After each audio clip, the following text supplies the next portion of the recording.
I'm just going to go ahead and read this one right here by Caitlin, and it's about, oh boy, I'm going to mispronounce so many disorders, so I apologize way in advance. It's going to happen.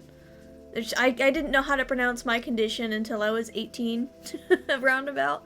So, it's not a long shot to assume that I'm going to get a lot of these wrong. Just bear with me while I read this. So, is it Pachygyria Intellectual Disability Epilepsy Syndrome? And this is in the U.S. Liam was the most perfect baby. He nursed well, slept well. I'm going to zoom in a little bit because my eyes are so bad. Okay. He nursed well, slept well, hardly cried, and hit all of his milestones. It wasn't until he wouldn't crawl on all fours that we started to worry. He would low crawl or roll where he wanted to go and had so much fun doing it. The pediatrician said not all babies crawl, so we waited and watched. Then at 18 months, he wasn't even trying to walk. He would pull himself up and cruise, but couldn't stand on his own and wasn't taking any steps.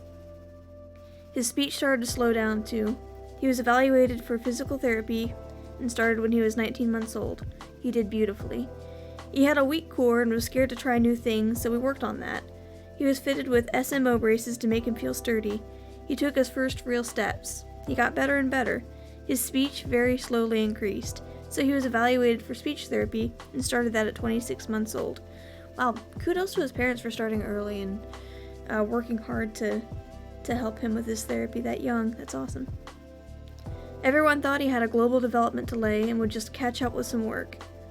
To check off on all the boxes, we took him to an orthopedist who did an x-ray and discovered his hips and legs were perfect.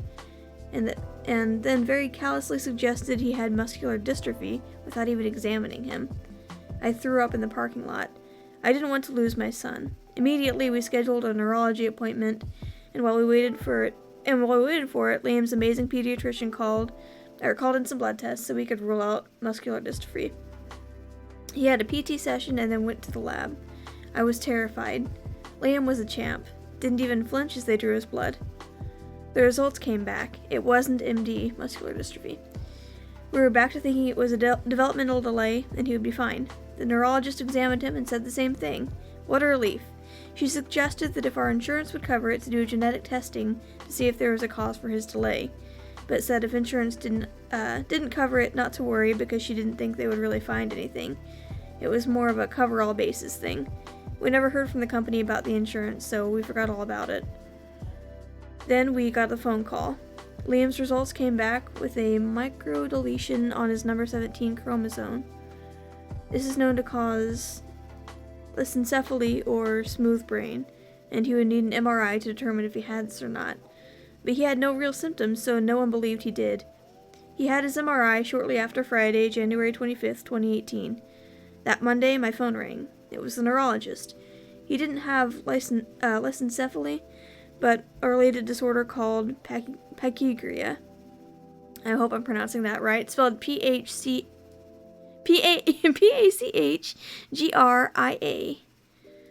Pachygyria, I think. I actually fell to my knees and cried. Suddenly, my son's future was so unsure. Would he ever really talk, run, get married, have kids? It took months for me to get a better grasp of his diagnosis. When I went on Google, I didn't see my son in the results. He was perfectly healthy, just a little behind. I decided he would be fine. His case was very mild, and he could live a perfectly normal life. I felt at peace. Then his seizures started. We knew seizures were a possibility, but he was doing so well we didn't think it would happen. On September 10th, 2019, while getting Liam ready for school, he started having this weird facial expression. I had actually seen it before, but no one thought it was a seizure.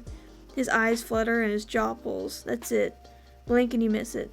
It happened over and over, even after I put him in his car seat to take him to the emergency room. It wouldn't stop. I had to call 911, and he was transported by ambulance to the hospital. Because I had my 1-year-old daughter with me, he had to go alone. That hurt almost as much as him having the seizure. He was just this tiny little baby in an ambulance with strangers. It was horrible. An EEG at the neurologist later that day suggested focal epilepsy. He was started on medication immediately. He seized almost every single day for months. Rescue meds were used twice, 2 days in a row. A second medication was added, and they were both increased. We've started to gain a tiny bit of control finally, and know his trigger. With a couple exceptions, his seizures were always upon waking up from his nap. It gives me anxiety every single day. There is hope, though. Even through all of this, Liam thrives. His speech continues to improve, and he talks more and more. He can run and walk, but not jump or do steps without a handrail. Most importantly, he's happy. He loves school and his classmates. He enjoys playing with his baby sister and arts and crafts. Dinosaurs and trains are his favorites. He would watch Mickey Mouse or Elmo all day if I let him. He's the sweetest little boy in the world. As a family, we didn't tell many people, worried about what people would think. We decided we didn't want Liam to ever feel like he should be ashamed of who he is, and so now we started to speak out. We can't create awareness if we're silent, and we can't raise money for research without awareness. He has pachygyria and epilepsy. They do not have him. I like that. I love the way she phrased that at the end. Good job. Damn, awesome. Good point. Yep, if we're silent about stuff, we're not going to raise awareness, and that means research is not going to get as much funding. So that's exactly why I'm doing this stream today. Alright, so I'm actually going to go step away and have my break for a minute. Well, more like 15 minutes. But I will be back at 10:15. In the meantime, I'm going to play a video for you guys. This is a video that I made for Rare Disease Day this Hello, year. and again, welcome to the Aperture Science Computer Aided Enrichment Center. We hope you're... Gonna put this away for a second. Excuse me while I figure out my own stream setup. Okay. So I made a couple of videos for Rare Disease Day this year. The first one kind of talks about a day in the life with my condition, which is called septo-optic dysplasia, and you'll learn a bit about that. And the second video that I've got, which I'll play during my final break of the stream, talks about kind of the symptoms that I experience day to day more in detail. So this one right here is just kind of more of a chill overview, kind of talking about what daily life is like for me, living with my condition. Just, well, hobbies and what I do throughout the day. So nothing too heavy, but it is pretty educational, I think, and I worked really hard on the video, so I really hope that you guys like it. Let me make sure everything's in order here before I go. Make sure this is saved. Cool. Autoplay is off. Alright.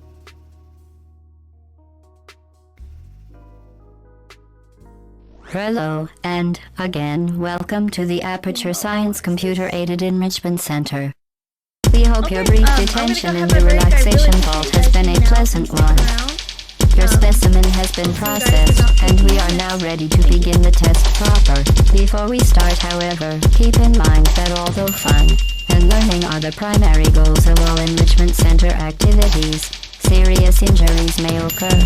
For your own safety and the safety of others, please refrain from... Por favor, por donde vayan, muchas gracias. Turn back. Please place the weighted storage cube on the 1500 megawatt Aperture Science Heavy Duty Super Colliding Super Button. Just a quick note, I apologize. I forgot that the audio in this video is not very good. Just apologies in advance. When I recorded it, I thought that I was Portal recording will using my open in Yeti 3, microphone, but it 2, was using 1. the laptop microphone, and it was not very good quality. So it sounds a little bit clean, and I apologize for that. But hopefully it's not so bad that you can't stand it. If it is, I totally understand. Come back at about 10:15, and I'll be here. Enjoy if you want to. If not, you can forget it. I'll see you guys later.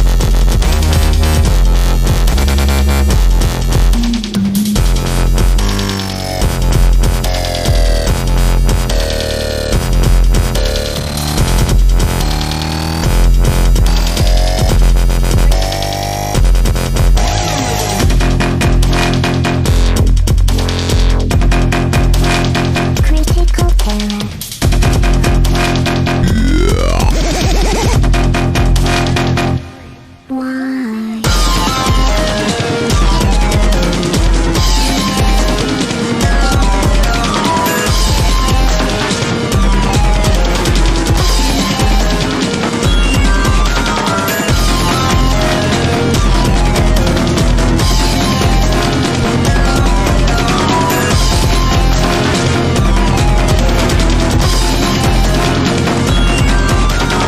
Due to mandatory scheduled maintenance, the appropriate chamber for this testing sequence is currently unavailable.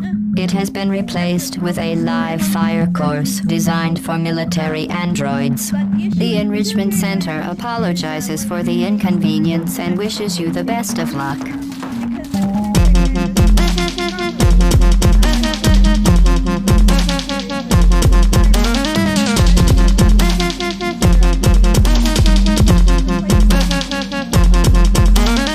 Okay, the test is over now. You win. Go back to the recovery annex for your cake. Uh-oh, somebody cut the cake. I told them to wait for you, but they cut it anyway. There is still some left, though, if you hurry back. I'm going to kill you, and all the cake is gone.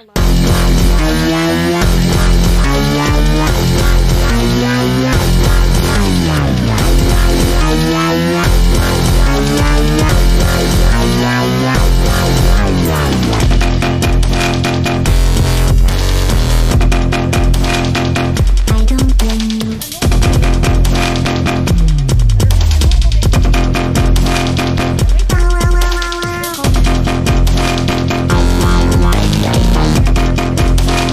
Critical error.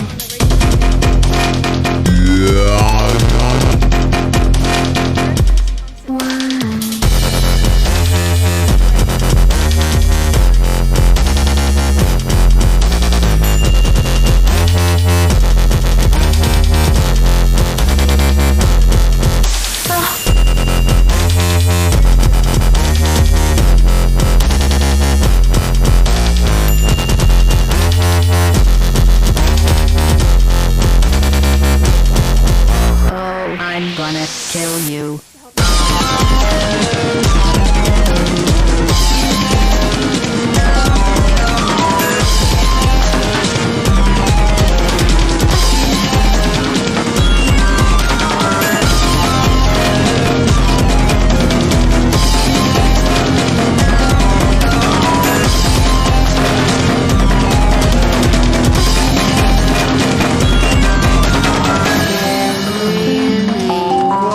Was a cake.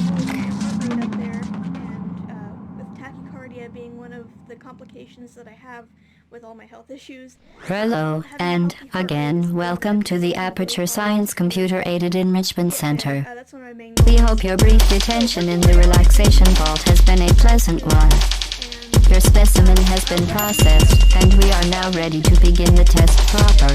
Before we start, however, keep in mind that although fun and learning are the primary goals of all Enrichment Center activities, serious injuries may occur. For your own safety and the safety of others, please refrain from... Por favor, por donde vayan, muchas gracias. Turn back. Please place the weighted storage cube on the 1500 megawatt Aperture Science Heavy Duty Super Colliding Super Button.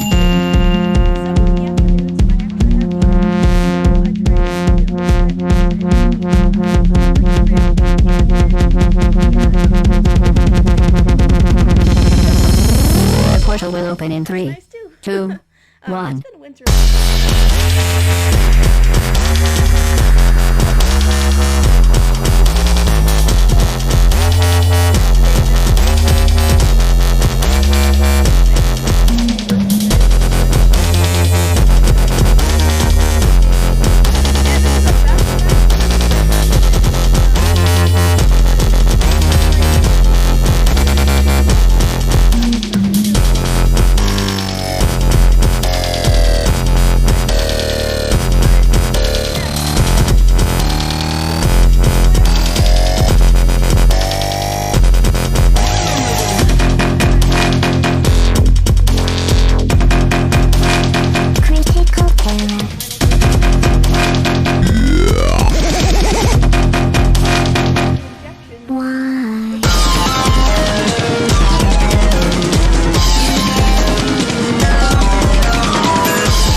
to mandatory scheduled maintenance, the appropriate chamber for this testing sequence is currently unavailable. It has been replaced with a live fire course designed for military androids. The Enrichment Center apologizes for the inconvenience and wishes you the best of luck.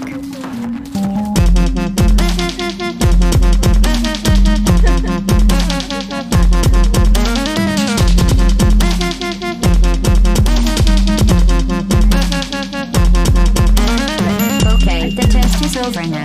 You win. Go back to the recovery annex for your cake. Uh-oh, somebody cut the cake. I told them to wait for you, but they cut it anyway. There is still some left, though, if you hurry back. I'm going to kill you, and all the cake is gone.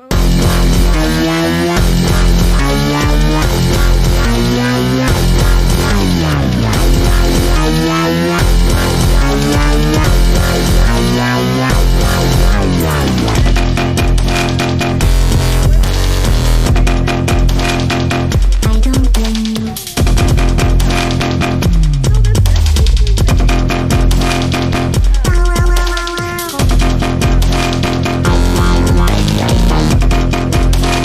Critical error.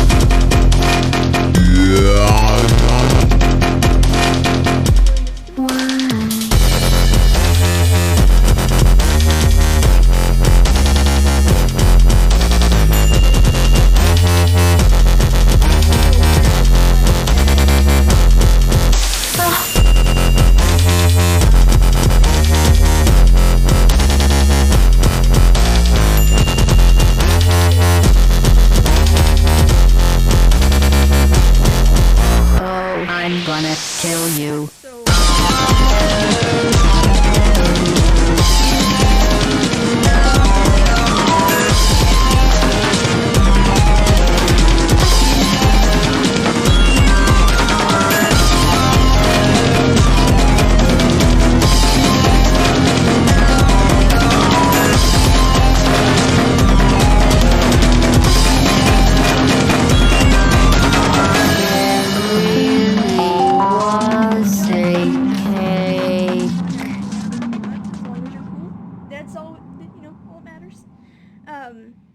But virtual reality has really... Hello, and again, welcome to the Aperture Science Computer Aided Enrichment Center.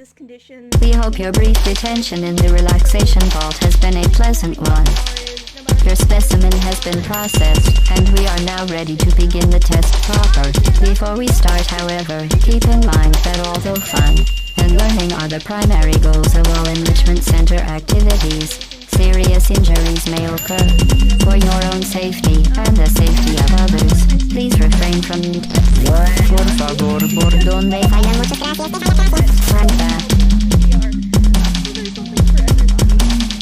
Please place the weighted storage cube on the 1500 megawatt Aperture Science Heavy Duty Super Colliding Super Button.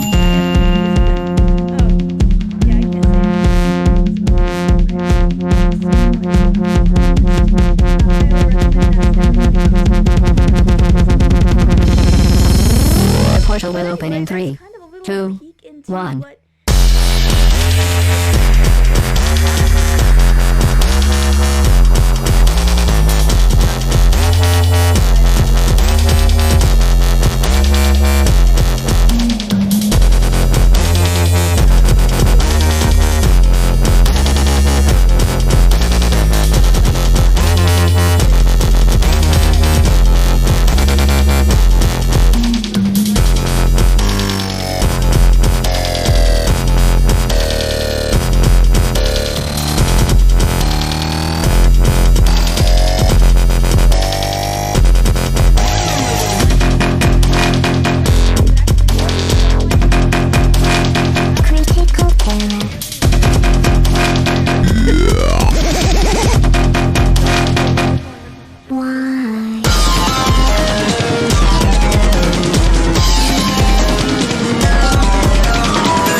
scheduled maintenance, the appropriate chamber for this testing sequence is currently unavailable. It has been replaced with a live fire course designed for military androids. The Enrichment Center apologizes for the inconvenience and wishes you the best of luck.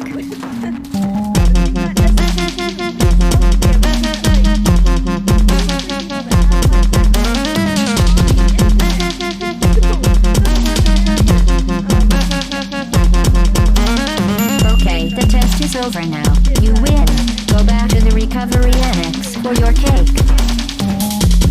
Uh-oh, somebody cut the cake. I told them to wait for you, but they cut it anyway. There is still some left, though, if you hurry back. I'm going to kill you, and all the cake is gone.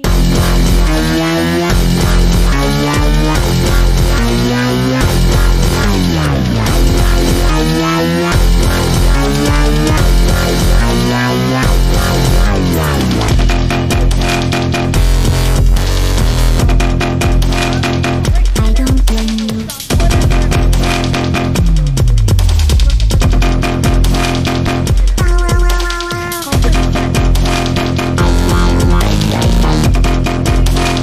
Critical error.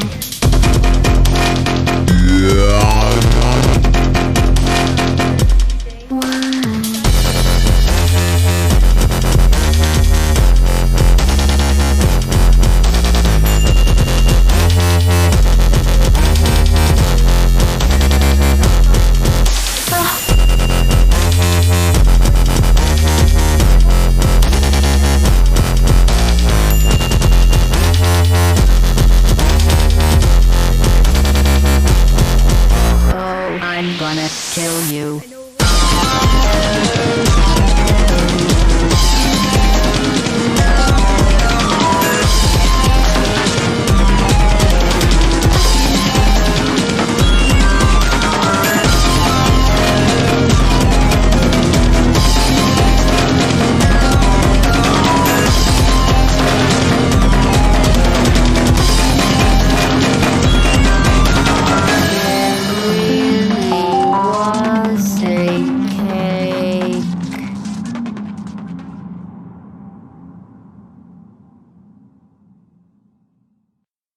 Hello, and again, welcome to the Aperture Science Computer-Aided Enrichment Center. We hope your brief detention in the relaxation vault has been a pleasant one. Your specimen has been processed, and we are now ready to begin the test proper.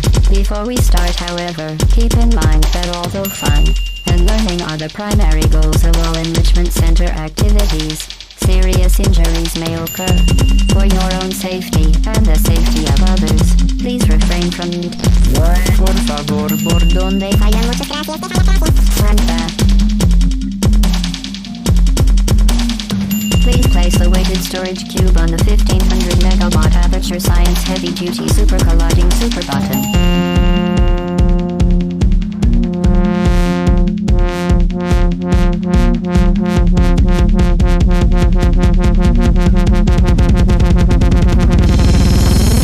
The portal will open in 3, 2, 1.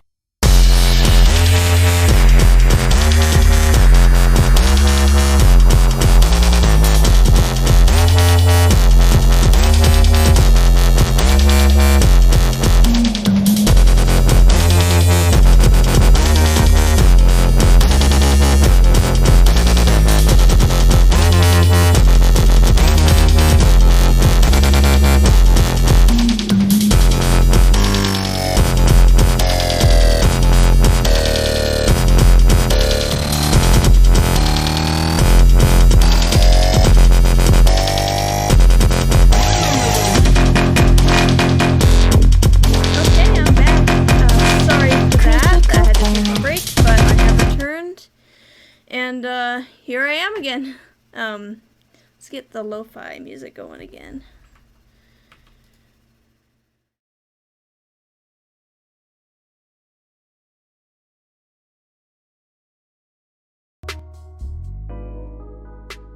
There we go. Adjust the volume really quick. There we go. Cool. Okay, I think, man, I'm so tired right now. My hands are feeling really weak, so I'm not really feeling up to doing any art at the moment. So I think instead of doing some artwork, I'm gonna read more rare disease stories for you guys. So I'm actually gonna change the stream category and all that stuff.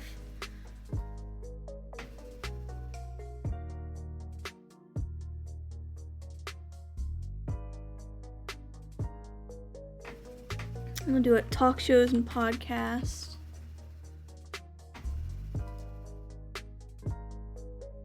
Cool. Alright, since I'm done with the art for a little bit, I'll see what I can do about the brightness of the computer screen. Give me a second.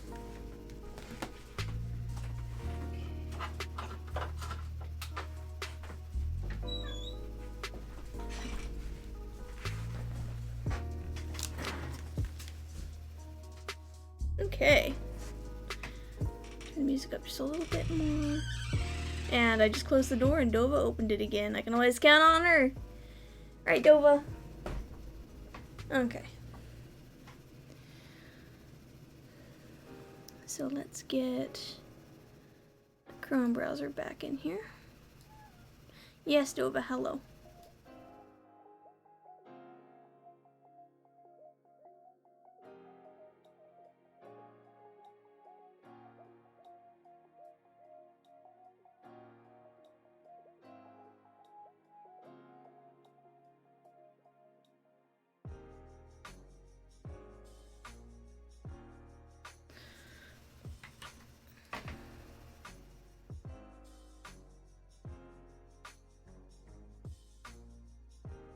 Of course that happened.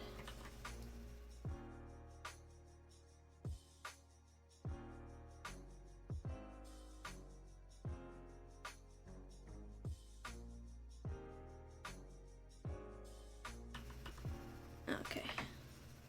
I think that's about as good as I'm gonna get it, honestly.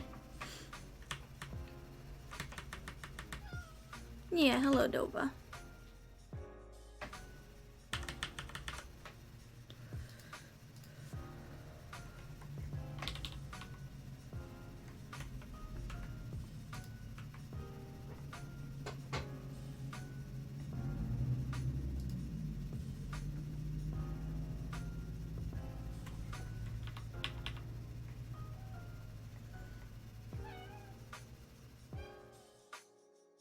So let's read about Smith-Kingsmore syndrome.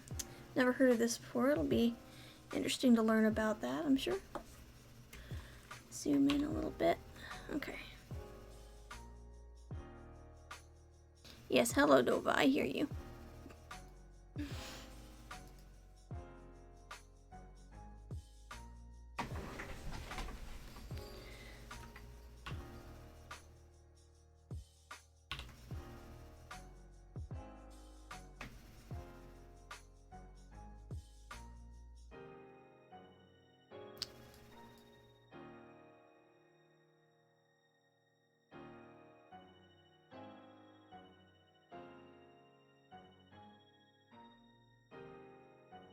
Okay, this is about as good as I'm gonna get it. I apologize for the stream not looking as good as I would like, but you get the point. So this was written by Sarah. It's about Smith-Kingsmore syndrome, and this is in the United States as well. Meet Charlie. When I was pregnant with Charlie, my OB was concerned about his head growth. When he was born, his head circumference measured in the 99% range, while his weight and length were in the 25 to 50% range. However, he was a happy newborn and seemed healthy. At 2 months of age, Charlie was hospitalized with a bloodstream infection and UTI. Although he recovered well, he was delayed in meeting developmental milestones and had significant hypotonia, low muscle tone. We were told that his delays may be due to his illness, but at 8 months of age, we decided to seek out other causes. His head was still measuring in the 99th range. He had an MRI that showed benign enlargement of the subarachnoid spaces, enlarged lateral vertices, and delayed myelination. Charlie was diagnosed with a global developmental delay and a movement disorder called persistent primitive reflexes. We decided to do genetic testing. Charlie had a chromosomal microarray genetic test that revealed that he has a microdeletion of the 7th chromosome on the gene AUTS2. However, Charlie has macrocephaly, which is not a symptom of AUTS2 syndrome. We requested to have the whole exome sequence. Exome, not excome. I know how to read, I promise. We requested to have the whole exome sequencing done to see if there was another cause for Charlie's symptoms. However, this test was still new and we had to wait a year before it was available at our hospital. In 2013, Charlie was finally able to have a whole exam sequencing, but the results were normal. Sorry, there's going to be a bit of a bump for a second. I apologize. I'm going to adjust. Oh, shit. I'm sorry. I didn't mean to hit the microphone. Oh, I apologize, guys. I'm sorry. Hold on. I'll mute myself.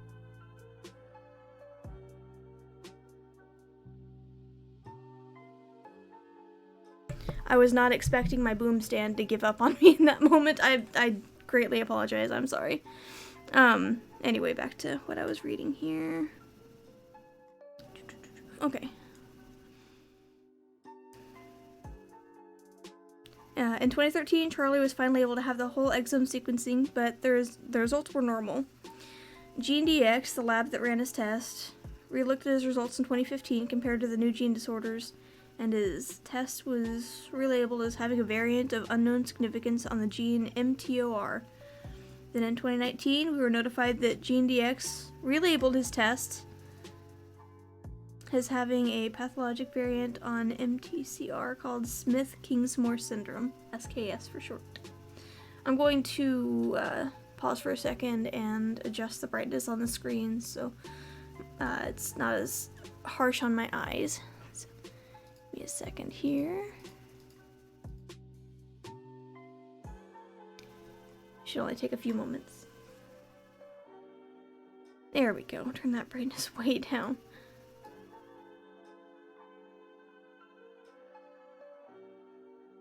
That's perfect. Okay. Okay, Charlie was delayed with all gross motor milestones. He did not sit independently until 13 months old. He crawled at 15 months and finally started walking right before he turned 2 years old. Charlie was also diagnosed with severe apraxia of speech and developmental coordination disorder. He was enrolled in our public school special needs preschool program in order to continue to receive much-needed therapy services. At age 3.5, Charlie was diagnosed with autism. Finding out that your son has a rare genetic condition is overwhelming. Finding out your son has 2 rare genetic conditions is beyond comprehension, but we refuse to let this define Charlie. With the help of early intervention services, strong school support system, ABA therapy, and intensive developmental therapies after school for 5 to 20 hours a week, Charlie continues to make huge gains in all areas of development. He attends our neighborhood elementary school and has a one-to-one support for most of the day. He loves music and enjoys all sports. He plays basketball in an inclusive program for kids of all abilities. He struggles with an extremely short attention span and takes medication for ADHD. Charlie has difficulty falling asleep and staying asleep, but with the help of medication and strict bedtime routine, he is having more successful quality sleep. Charlie has had hyperphagia, abnormal increased appetite, which is likely due to having SKS. We feel extremely blessed to live in an area with incredible resources for children with diverse abilities. Charlie has a large team of support and has been given many opportunities to help him reach milestones and goals. Charlie is a happy, loving boy whose smile will light up the room. He shows a tremendous amount of empathy towards others, and he amazes everyone with his spirit for life every single day. When Charlie was diagnosed with SKS, I was relieved to connect to other families in the Smith-Kingsmore Syndrome Facebook group. We feel less alone sharing our challenges and triumphs with others who understand what we are going through. It has been so valuable to share experiences with other families. We're building a community where sharing information is improving our ability to care for, find resources for, and support children with SKS. With the help of the Smith-Kingsmore Syndrome Foundation, we are raising awareness for the rare genetic condition and encouraging new research to improve the quality of lives for all those living with SKS. Oh, that's... Well, thank you guys for all that you've done. That's awesome. And there's a picture of Charlie. He does look like a very happy boy. Awesome. Smith-Kingsmore syndrome. I had never heard of that before. Okay. I'm gonna read one more story, and then I actually have a presentation that I can share. It's the same one that I'm going to be giving at the rare disease seminar that I'm going to be giving on AltSpace later today.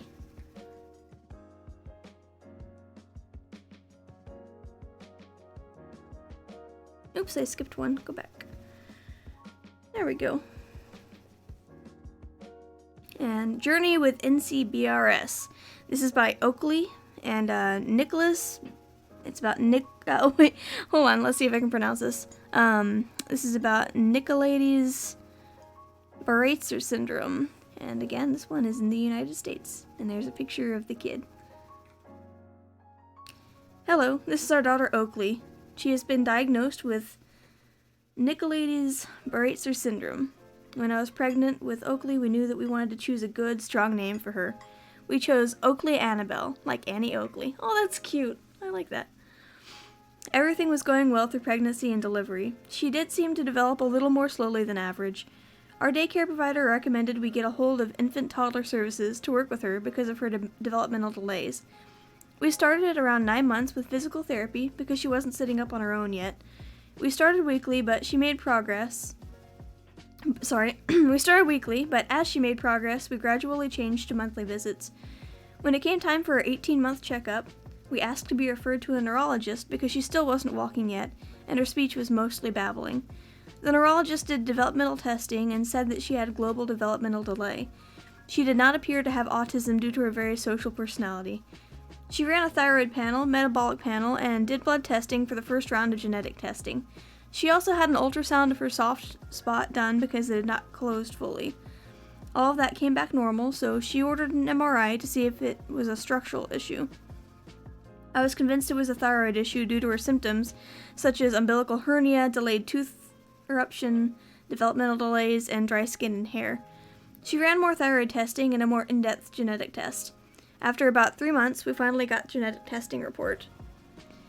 We were told that Oakley has a mutation in the SMARCA2 gene and PUM1. After our consult with a neurologist, we learned that the mutation of the PUM1 gene does not seem to be significant. The mutation in the SMARCA2, Nicolaides Baraitser syndrome, matches up with almost all of her symptoms. We learned that there is very little information on this syndrome, and there are less than 100 diagnosed cases worldwide. Wow. There is a Facebook page for families with children that have NCBRS, and it has been amazing. It has helped tremendously because we can ask the other families what they have gone through and get advice from people going through the same thing. NCBRS can cause developmental delays, epilepsy, short stature, sparse hair, and from the research so far, does not seem to affect life expectancy. Oakley is a very happy child, which seems to be true of most of the children and adults with NCBRS. She seems to be very healthy for the most part. She loves to snuggle, but is definitely ornery. Something we have in common, Oakley. Since being diagnosed, we are working on starting more physical therapy, speech therapy, and hopefully soon we'll be meeting with a genetic counselor. It's definitely going to be a journey, but Oakley and her mischievous smile and sweet personality makes it hard to be anything but positive. Awesome. Well, thanks for sharing your story, guys. It's another condition that I hadn't heard about. I'm sure I'm going to be encountering a lot of those, considering that's the whole deal with, rare disorders.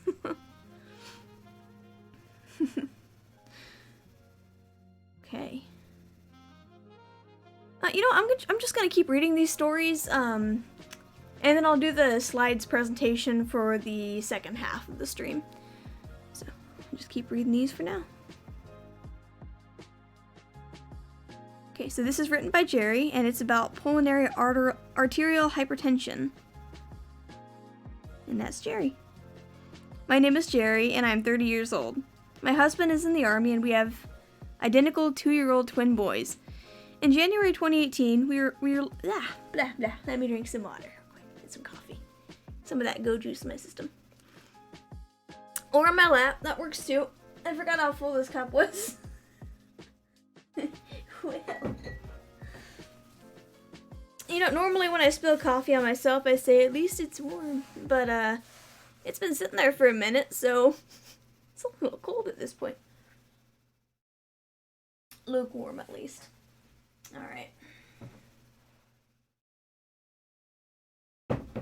Let's try that again.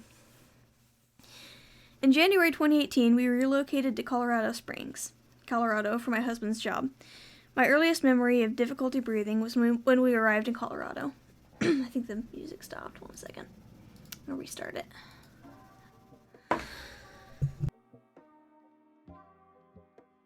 Excuse me, I had to cough too. Okay, sorry about that. Let's try this again. In January 2018, we relocated to Colorado Springs, Colorado for my husband's job. My earliest memory of difficulty breathing was when we arrived in Colorado, but I attributed it to the high altitude. As the months went on, there was nothing significant I could think of until my husband left for 6 weeks. In June 2018, I noticed that I was having a harder time breathing and found myself more fatigued than usual. I attributed this to raising twin boys and simply being out of shape in high altitude. I joined a yoga studio and started trying to be more active. It didn't work. At the end of July, I started gaining weight, even though I was working out more. I was even more tired than before, and anything active required me to stop to catch my breath. I continued to attribute this to being out of shape and push myself harder. During the first week of September, I realized I had gained almost 20 pounds over the course of 2 weeks. I thought, OMG, we're pregnant with twins again. I took several pregnancy tests, all of which were negative. I was convinced they were wrong. My husband and I debated on what we should do. At the same time, we were flying home to North Carolina for a wedding. It was mid-September while we were in North Carolina that my dad pointed out that my legs were swollen. The next morning, I woke up and my legs were as big as they would be if I were 8 months pregnant. My dad asked if I was sure I wasn't, and I said no. I scheduled a primary care appointment for Tuesday and we got back to Colorado. I told the doctor I thought the swelling might be related to pregnancy or a thyroid problem. Self-diagnosed, of course. She took my word for it and ordered a full panel of blood tests for both. I went home that day and was told that we would have lab results in 48 hours. The next day, I was so tired I could barely stay awake. I had no appetite, and I could barely catch my breath. I told my husband that I was scared. Something was wrong. I went to bed hoping to sleep it off. The next morning, I woke up and couldn't breathe. I could barely stand because my legs were swollen. I went to the emergency room. Excuse me. Sorry. The admitting nurses asked me what my symptoms were, and I hashed this whole story to them. The nurse taking my name asked me if I had heart failure in my family, and I told her no. She asked me if I'd ever been seen for a heart problem. Also no. She said it sounded like heart failure to her, and she ordered an EKG while I was filling out paperwork. It was 100 miles an hour after that. EKGs, echocardiograms, ultrasounds, blood tests, x-rays, you name it. I had it done. I called my husband, told him that they had confirmed that I had congestive heart failure and that he needed to come to the hospital. They diagnosed me that night with idiopathic pulmonary arterial hypertension, IPAH. They didn't know what was causing it, and they didn't know why it was suddenly happening, but they were sure they caught it early. They suggested that I go to a specialist at the pulmonary clinic in Denver. I went to Denver a week later, and my doctor asked that I be admitted to the hospital so that they could run their own tests and get a better idea of what was happening. I was admitted a week later, with the expectancy that I would be there a couple of days and go home on oral medicine. The night I was admitted, they did a thorough echo of my heart and realized that the severity of my PAH was not just moderate. They found out that I was severely sick and that I needed immediate treatment or I would die. The shock of this diagnosis was unreal to me. I cried. I called my husband. I called my parents who were halfway across the country. I called my closest friends and I cried. I let the fear overwhelm me as I let it sink in that life was about to look really different. The doctors did a right heart catheterization and put a central line that administers continuous infusions of Remodulin via IV pump, 24/7, 365 days a year. Life changed drastically for me in a matter of weeks. Fast forward a month later, I'm back to feeling like myself. I'm able to take care of my twin boys and hang out with my husband. We moved across the country to Alabama, where we are currently stationed. PH has changed my life, but I'm eternally grateful that God had my best interest in mind when he sent us to Colorado and allowed me to be treated by the best doctors in the country. Oh, I've got a phone call. I'm sorry, guys. 1 second. I swear this is a scammer. Hello? Oh, hi. Hey. Pretty good. How are you doing?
Sorry about that, guys. That was a call from the local newspaper editor, actually.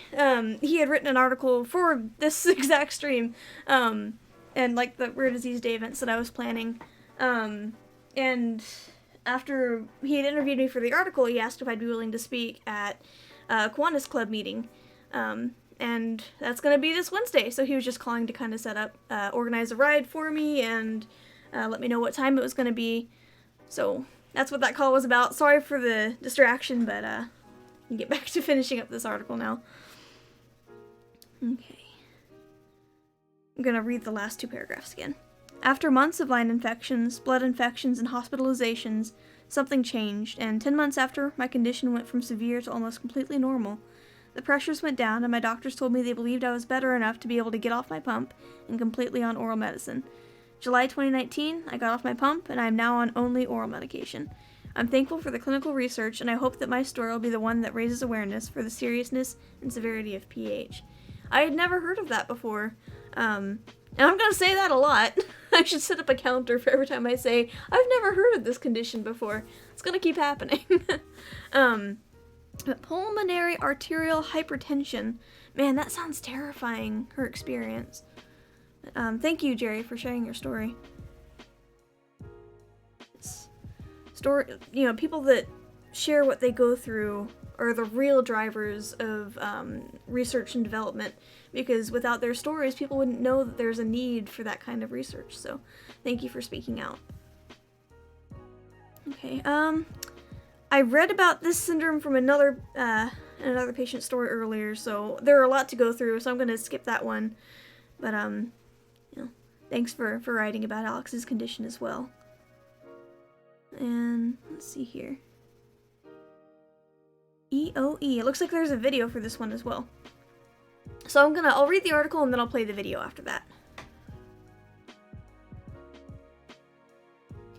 I'm 22, and 7 years ago... Oh, wait, sorry. This is written by Iris. Ooh, I like your name.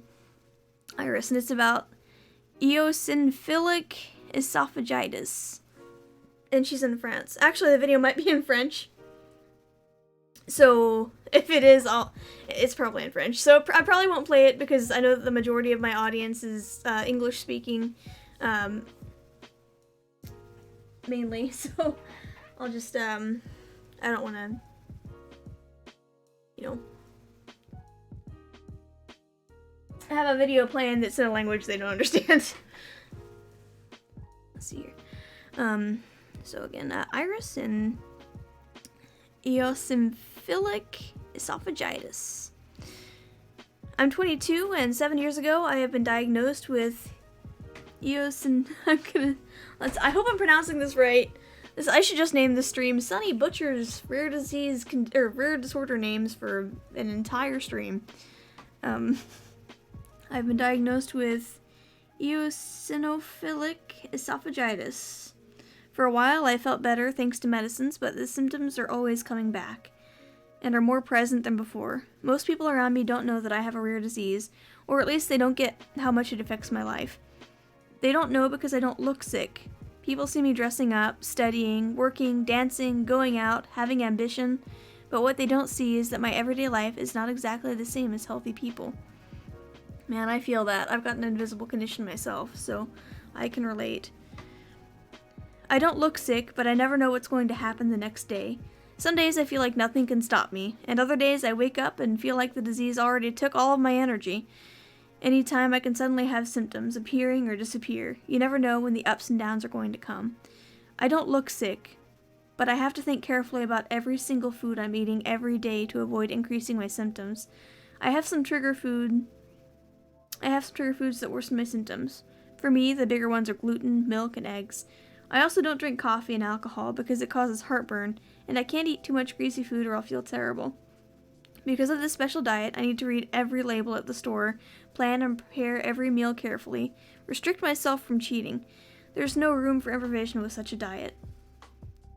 I don't look sick, but I regularly see doctors to try and figure out how to get better. I visit different doctors, try different treatments, have some side effects of the medicines. Sometimes it helps me, but most of the time it's not very successful. So I just have to figure out things by myself and learn to be my own doctor.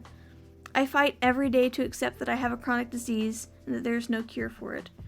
I don't look sick, but I live with eosinophilic esophagitis.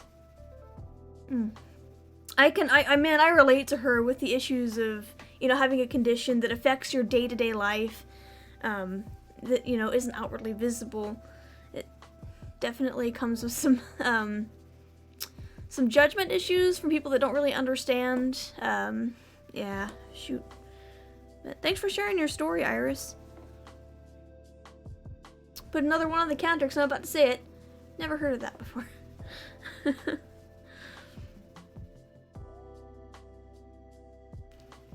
Okay, so let's read about CAPS. And this was written by Monica. It's about cryopyrin-associated periodic syndrome.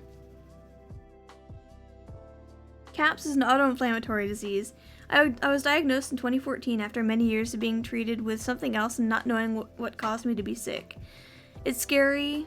It's scary, the unknown. It's still a struggle for me each day. I pray each night for a better tomorrow where I can be symptom and pain-free. Rare Disease Day is a day I can bring awareness to others of how much work needs to be done. I understand your struggle of getting misdiagnosed.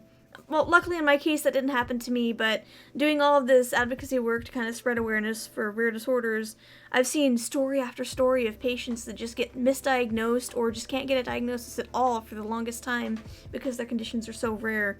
So that's definitely a common trope that I see throughout the rare disease community. Thank you for sharing your story, and hopefully things get better for you.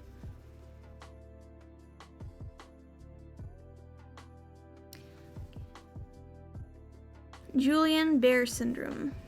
This is by Raymond. My journey with Guillain-Barré syndrome began on June 15th, 1988, following a holiday vacation in Venezuela. Following my return from vacation, I experienced severe intestinal problems, which persisted for days. As days passed, my intestinal problems persisted and my health deteriorated to the point where I could not stand, walk, or balance myself to move. Following further medical evaluation, including a spinal tap, tests revealed for a high protein level and a confirmed diagnosis of Guillain-Barré syndrome. My GBS at this point caused total paralysis from my neck down and respiratory failure, which required a tracheotomy.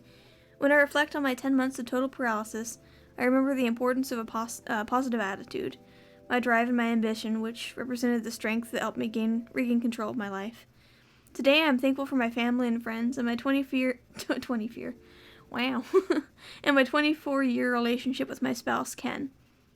My volunteer positions at Staten Island University Hospital, Boca Raton Regional Medical Center, and as a liaison for the GBS CIDP Foundation represent an opportunity to share my journey and give back to the community by representing a positive, motivating message to everyone I come in contact with.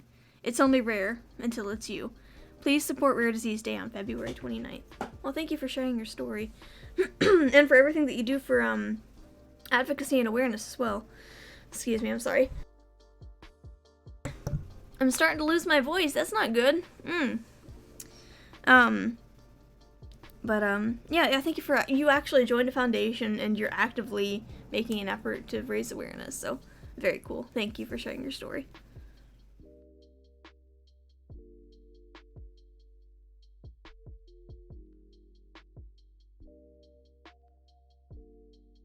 Okay, I will be right back. I'm just going to step away for a minute. I'm going to go see if Justin's awake yet or not. Here in a little bit, he's going to be taking over so that I can take a half-hour long break, and he's going to play some Binding of Isaac to kind of keep you guys entertained while I take my long break right in the middle of it. So I'm going to go check on him. I'll be right back. Thank you for hanging out.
Alright, sorry about that. I'm back. He is going to come join us. He was passed out. He also was involved in that party last night, so that's why he's so sleepy. I get it. Okay.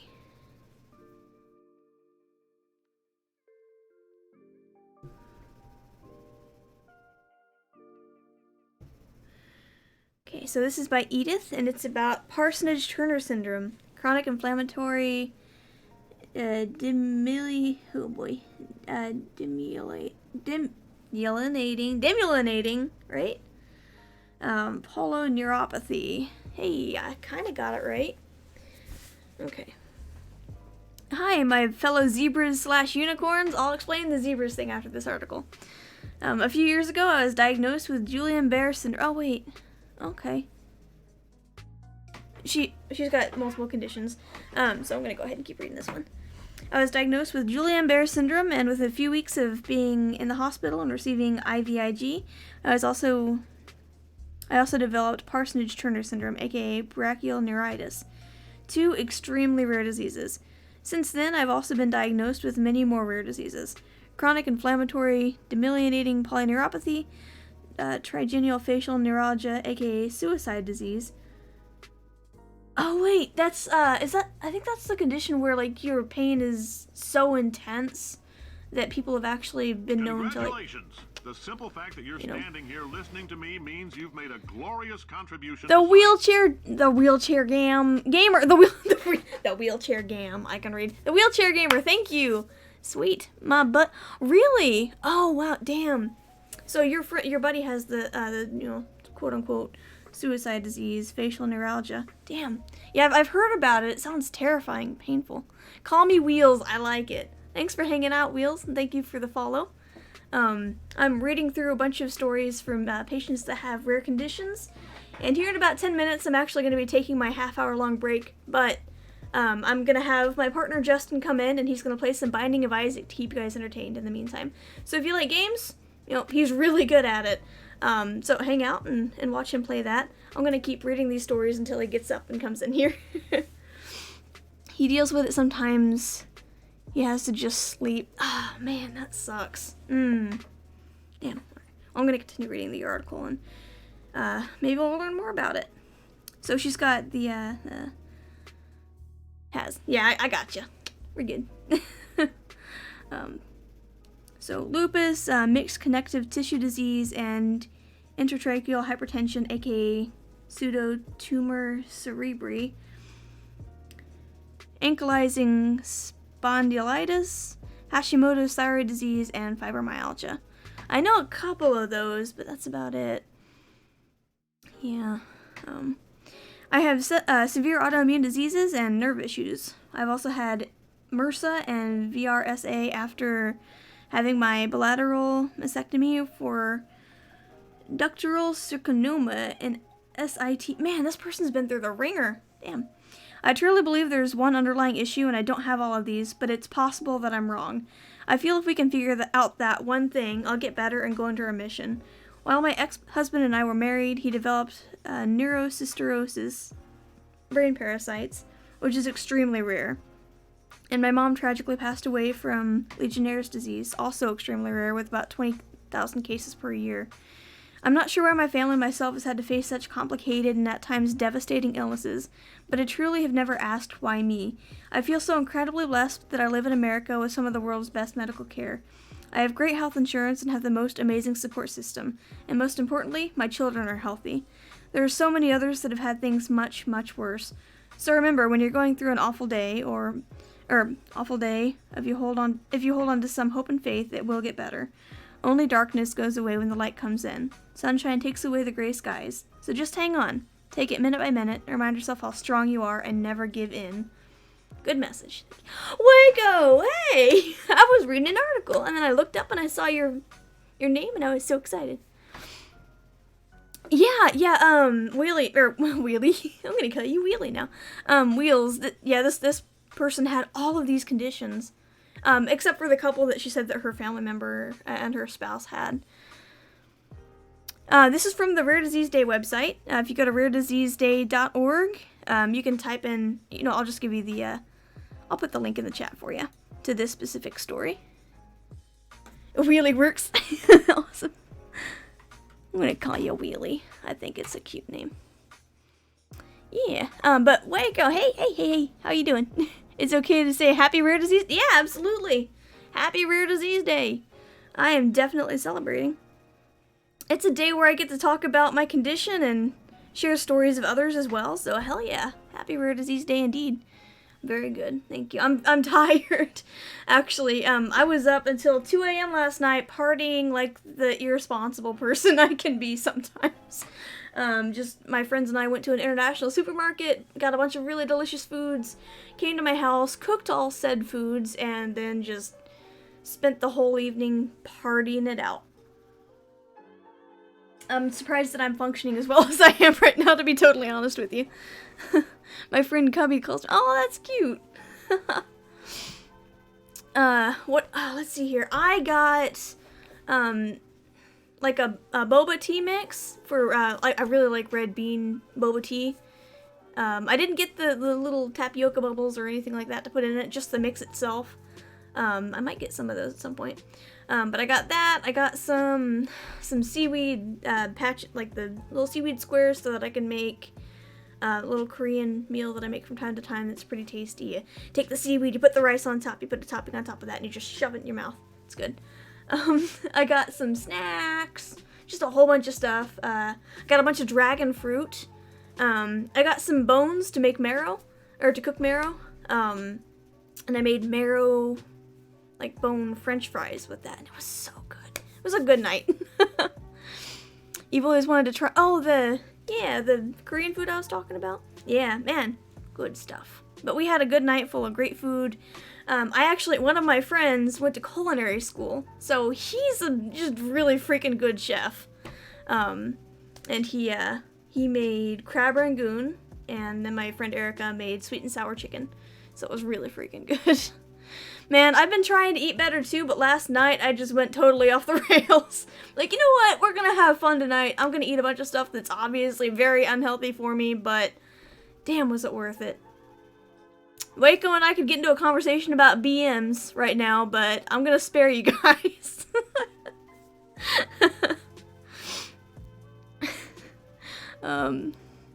You can, good, healthy, and tasty. Just, yeah. I mean, like if you've never had dragon fruit, I bought 3 of those last night because I've had it before and I know that I love it. And that's gonna be a tasty, healthy snack for me throughout the week. I'm looking forward to eating more of that. Heard someone mention beans earlier. That'd be me. I had red bean boba tea mix. It's good stuff. Alright, let's read another story. They are a magical fruit indeed. Beans, magical fruit. The more you eat, the more you toot. The more you toot, the better you feel. Let's have beans with every meal. And then there's an alternative version that's beans, they make you fart. Or wait, beans, they're good for your heart. The magical fruit that makes you fart, I think. The more you fart, the better you feel. And same sort of ending. I don't know. I think it's a regional thing. Bill! Hey! Hey, Doodles, I'm gonna be here to lurk for now, but I thought I'd better get in. Well, thank you, Bill. I was wondering where you were at. Thanks for stopping by. Yeah. Okay, I'm gonna read another article. Oh, using your emote! I made that emote for Bill. I'm so glad that it got approved. It actually looks really good on Twitch. Nice.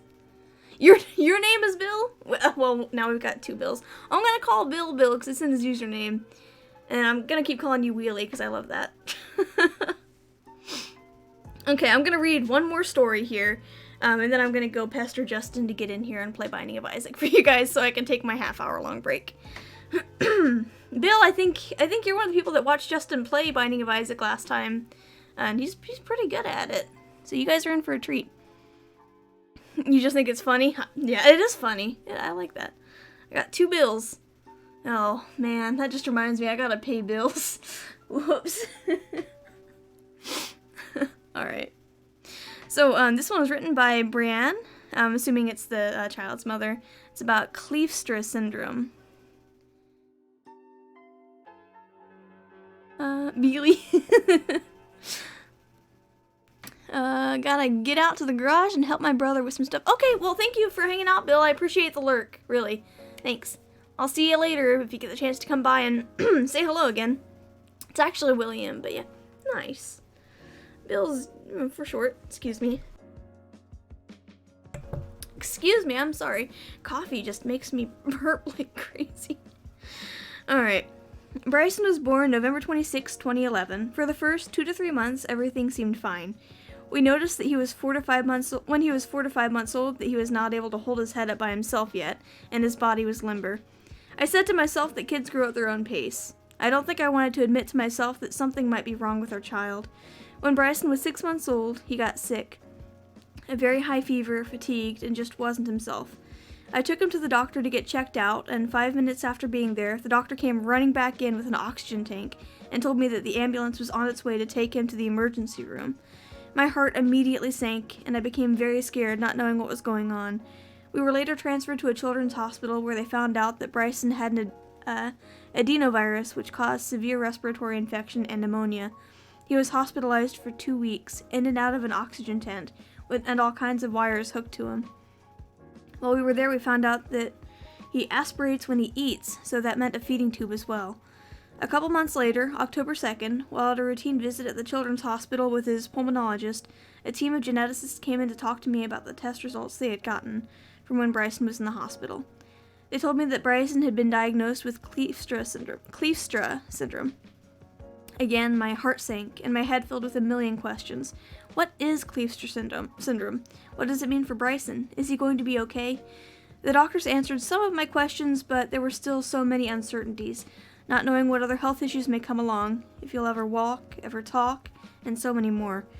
We learned that Kleefstra syndrome is a genetic disorder in which part of the 9q chromosome is missing. With this diagnosis, Bryson has physical and developmental delays, hypotonia, respiratory issues, reflux, aspiration issues. He had a feeding tube for 4 years. Oh man. Sleep apnea, and he is nonverbal. With the therapies that he receives and the wonderful support system he has, Bryson is thriving and has come such a long way since he's been diagnosed.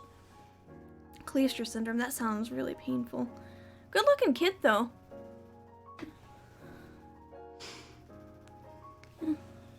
Well, thank you guys for sharing your story. I'm wishing you the best of luck, and I really appreciate you sharing this so that more people can learn about his condition. I thought that was Justin for a minute, but that was the cat. I'll be right back. I'm gonna go check on Justin, see what he's doing, and I'll start to kind of get things set up for the Binding of Isaac, break time. I'll be right back. Thanks. Oops.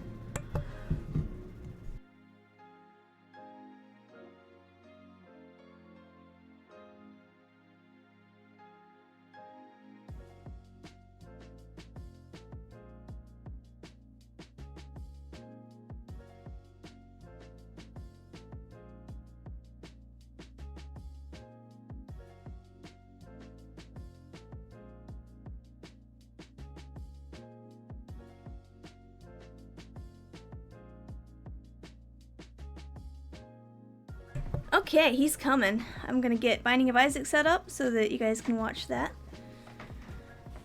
I think he's gonna turn the camera off. He's, I just told him to fix his hair, put a hat on, and I just realized that he's not gonna want the camera on anyway, so it doesn't really matter. So you don't really have to fix your hair. There we go. I actually need to sign into his account on here. So it's gonna take me a second.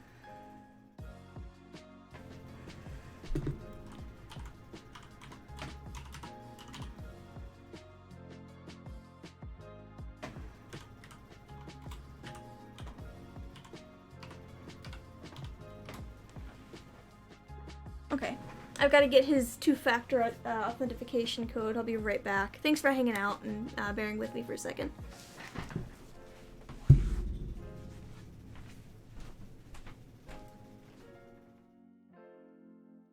Can I see this? You got on your phone really quick?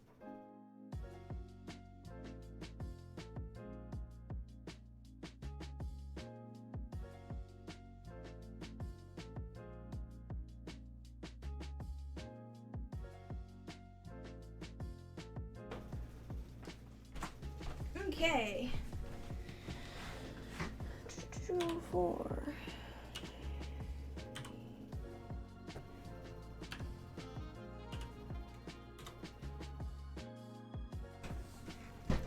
Cool. Alright.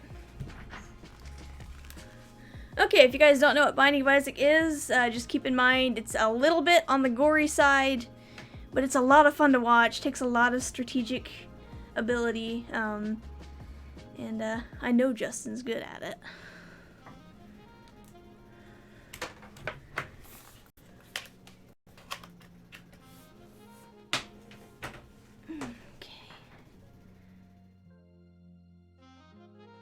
Yeah, gore! Oh, you seem too excited.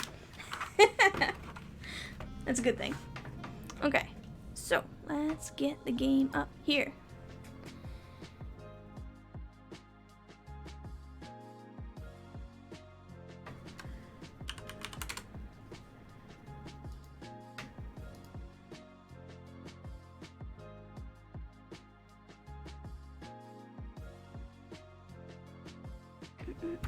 There we go.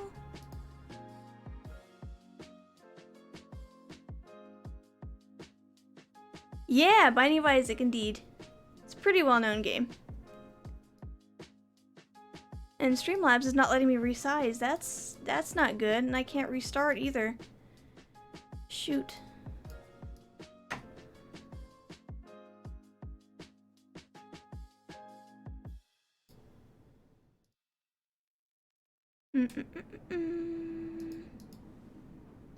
Yes, it is on PC.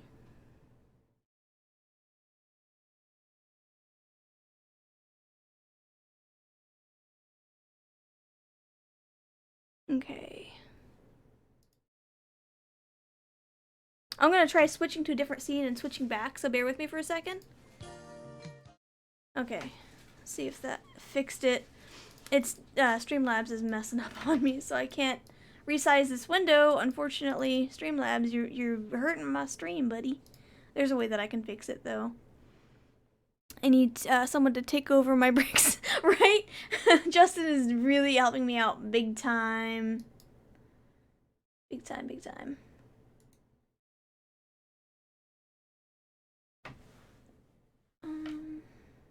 Okay, so I'm gonna have to do this manually.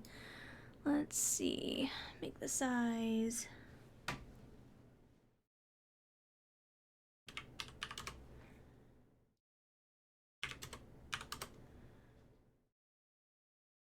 No, it didn't do it. Gosh darn it. Okay, I may actually have to restart the stream. No, wait, maybe. Oh, it's gonna work now. Maybe? Is it? It is. Okay, it suddenly started working as soon as I started talking about resetting the stream. So apparently for Streamlabs, all you have to do is threaten its existence for a minute, and it'll start working properly. Okay, camera's going away. Thank you guys for hanging out. Say goodbye to my face. Justin's gonna come in here and play Binding of Isaac for your entertainment pleasure. Bye, face. I'll recruit one of my friends and be like, you doing this? Oh yeah, of course. Yeah, it's fun to do that actually. Keeps content interesting for people and lets you take a break without having to worry about people getting bored. Okay.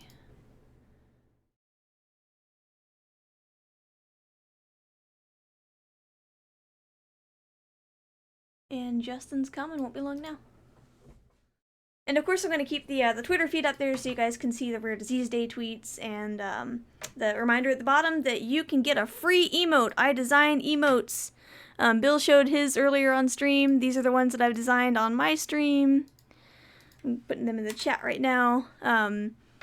Just a few examples of my style of emote making. If you would like a free emote from me, all you have to do is donate $5 or more to any rare disease nonprofit that you prefer. Send me a screenshot in my Discord. There's all the information that you need. If you do that, I can make your emote, and yeah, we'll get that done for you. I won't be able to do it today because my hands, as you know, part of my conditions, my hands are kind of freaking out at the moment. Not really freaking out. I think that's a little bit more dramatic, but they're weak because I think cortisol must be off or something, but I'm unable to do art at the moment. But I promise you that I will get your emote done at some point. I'm gonna get Justin in here to play some Binding of Isaac for you guys. I make sure the audio is going through the right channels. Apparently it is not. So just give me a second to fix this really quick. It should not take long. Yeah, go through Cable B. Okay, I've got to restart the game. And it won't take me long. Sorry about that, guys.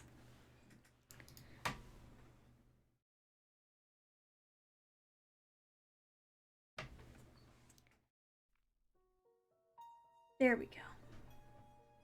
And I'll let the beginning cutscene start up, and then Isaac and his Justin mother will take over. lived alone in a small house on a hill. Isaac kept to himself, drawing pictures and playing with his toys as his mom watched Christian broadcasts on the television. Life was simple, and they were both happy. That was until the day Isaac's mom heard a voice from above. "Your son has become corrupted by sin. He needs to be saved." "I will do my best to save him, my lord," Isaac's mother replied, rushing into Isaac's room, removing all that was evil from his life. Again, the voice called to her. "Isaac's soul is still corrupt. He needs to be cut off from all that is evil in this world and confess his sins." "I will follow your instructions, Lord. I have faith in thee," Isaac's mother replied, as she locked Isaac in his room, away from the evils of the world. One last time, Isaac's mom heard the voice of God calling to her. "You've done as I've asked, but I still question your devotion to me. To prove your faith, I will ask one more thing of you." "Yes, Lord, anything," Isaac's mother begged. "To prove your love and devotion, I require a sacrifice. Your son Isaac will be this sacrifice. Go into his room and end his life as an offering to me to prove you love me above all else." "Yes, Lord," she replied, grabbing a butcher's knife from the kitchen. Isaac, watching through a crack in his door, trembled in fear. Scrambling around his room to find a hiding place, he noticed a trapdoor to the basement hidden under his rug. Without hesitation, he flung open the hatch, just as his mother burst through his door and threw himself down into the unknown depths below.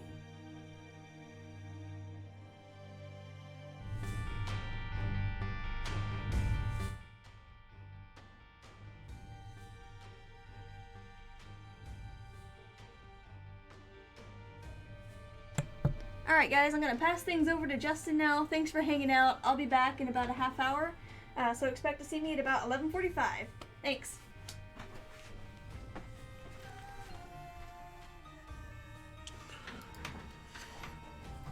Hello everyone, my name's Cypher. I'm going to be providing some gameplay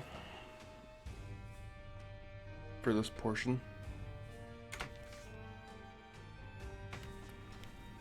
Hello Waco. Waco's the guy that's doing my animation! He's so good! I assumed. Shout out for Waco! Alright, I'm gonna go on my break, I love you! Love you too.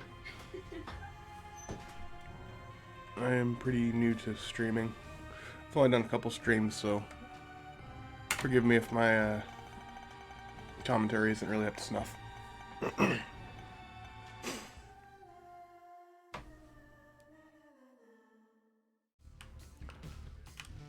Okay, so every character has a bit of a specialty, and Lazarus, this is just that he has a extra life, so if he dies, he'll come back.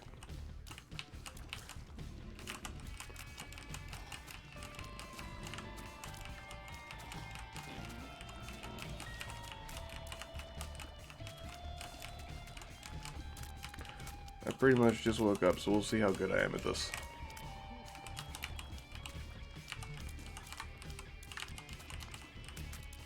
Those colored enemies, like that, I guess greenish one, can actually cause full hearts of damage. Normally on the first, like, 3 or 5 floors, you only take half damage from enemy attacks. Thanks for pointing that out.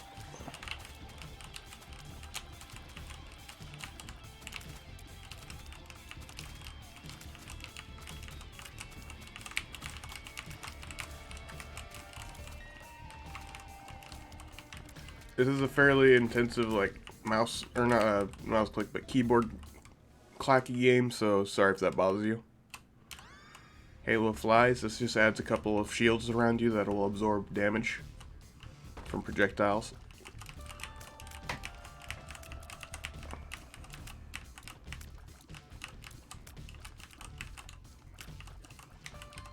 Oh, Big Bill.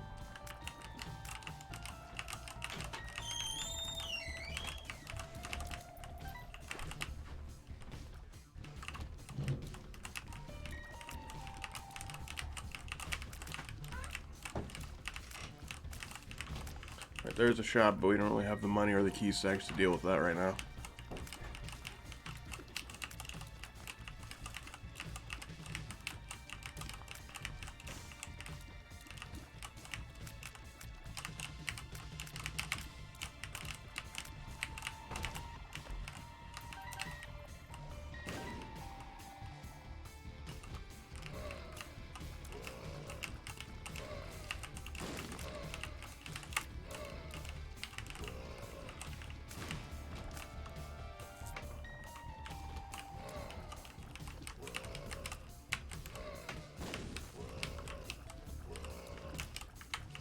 In case you didn't see, that rock was tinted a different color and it had a little X on it. That means it was a secret rock.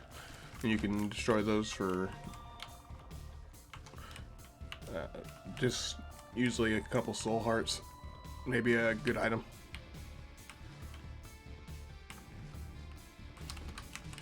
If I can get a bomb, I can bomb those rocks and get to that chest.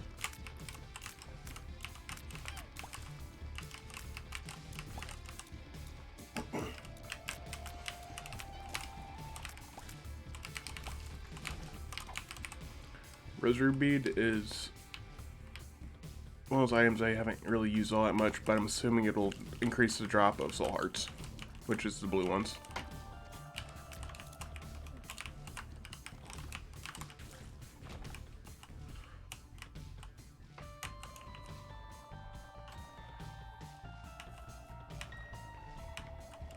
Oh, we've been to this entire floor, so I might as well check out this room.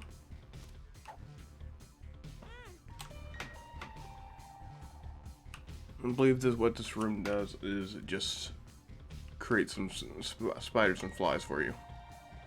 We'll go ahead and use that when we get into the boss room.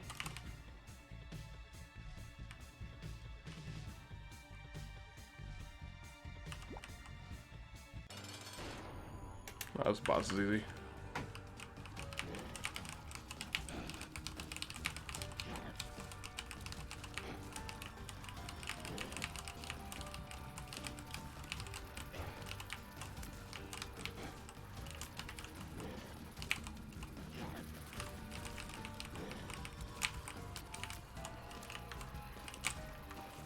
You don't really have that much damage. This boss can be pretty annoying.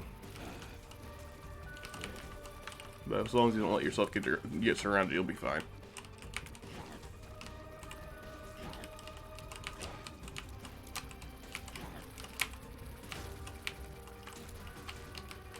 And there's boss one down.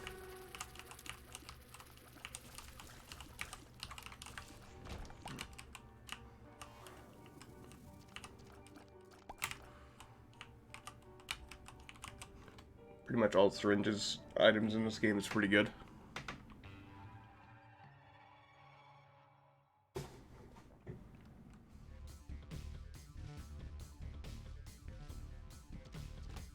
We will hold off on seeing that room until we probably finish this floor.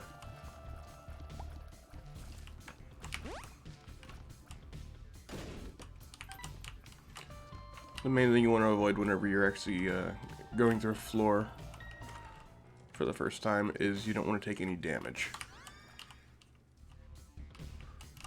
Because if you take damage, red heart damage, that will hurt your deals with the devil or deals with an angel, which those are just an extra room that pops up at the end of the level after you defeat the boss. What's up, Bill?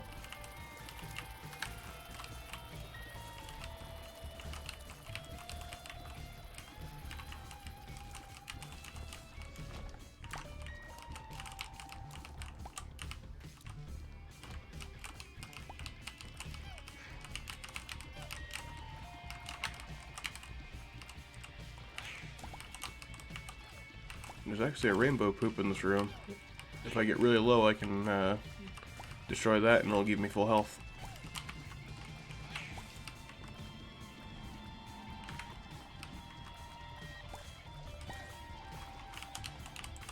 really need to damage up. These guys should be dying in one hit.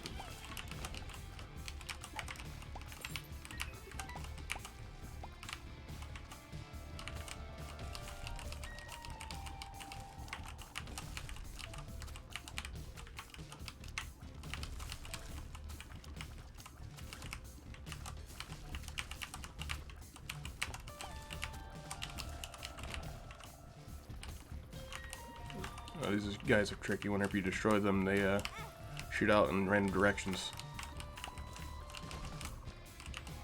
I think I got another soul heart. This enemy isn't too bad either.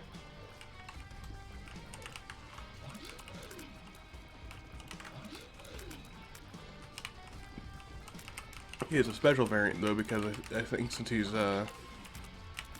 considered an elite, this version of this elite will pretty much just shoot.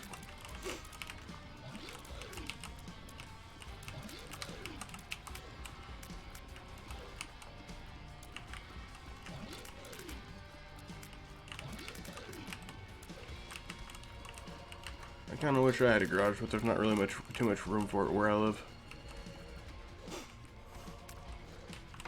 It'd be nice not to have to shovel snow off the top of my car.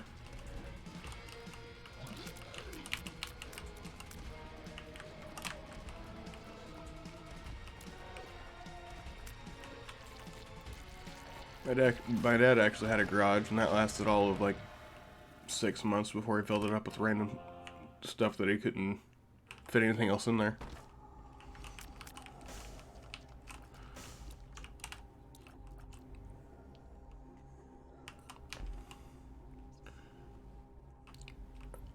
I'm not completely sure what either of these do. I'm not sure about the left, but I'll take the right because I think I know what it can do. I think the left item wasn't worth it. Oh, we got one bomb. Only 7 cents, so it's not worth going to the shop.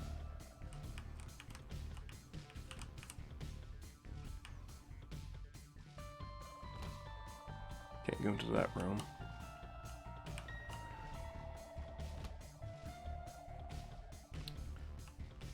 I think this is a secret room right here. Nope, I was wrong. Well, let's get rid of a heart just so we can do this.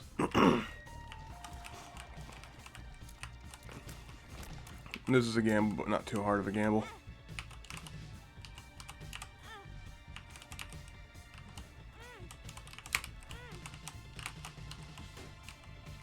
And it paid off. We paid a lot for it though. Synthol just give me a little bit more damage, which I absolutely needed. If I can destroy the rainbow poop and get my health back.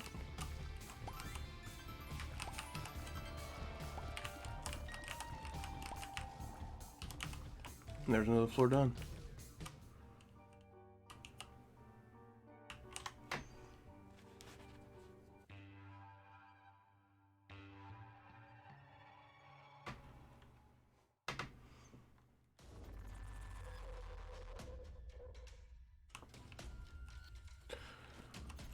With the Curse of Lost, I can't see where I am on the map.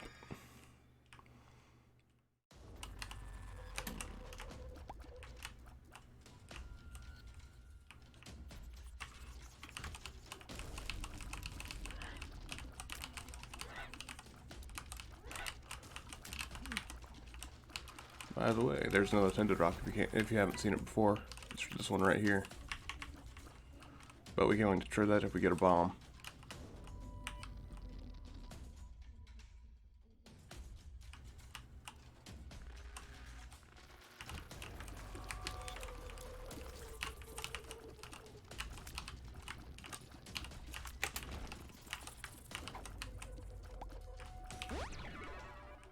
I'll put the pill that's lucky.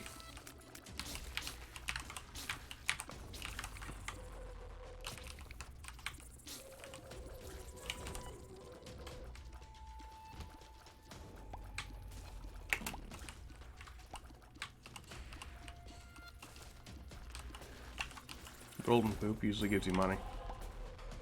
Or that item, which is also pretty good.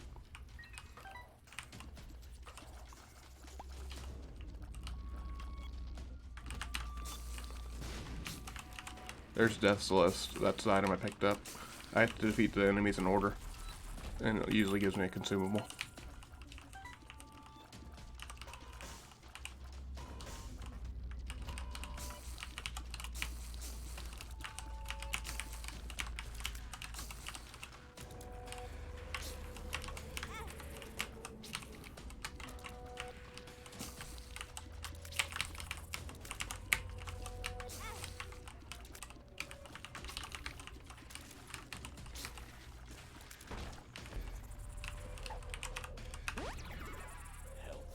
I'll go ahead and go to the shop. Batter Baby's not bad. Can't really pick up anything else anyway, so. I forget all it does. I think it can inflict a status effect on your enemies, and it randomly will charge your active item.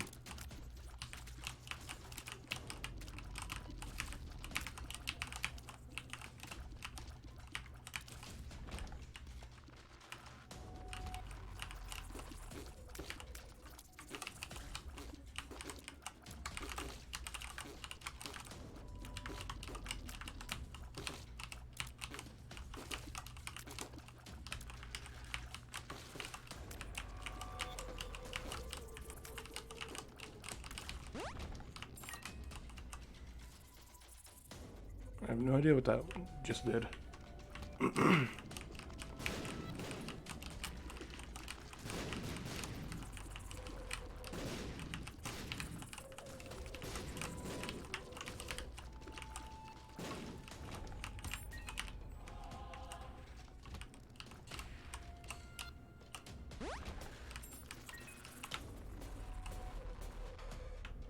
Curse of the Lost. Don't know what we got yet. We haven't been to our item room yet, so I'd like to go to that first before we finish this.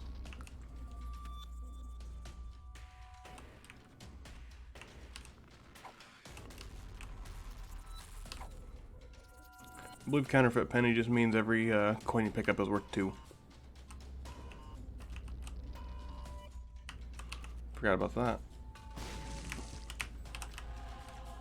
I'm getting fairly stacked on HP.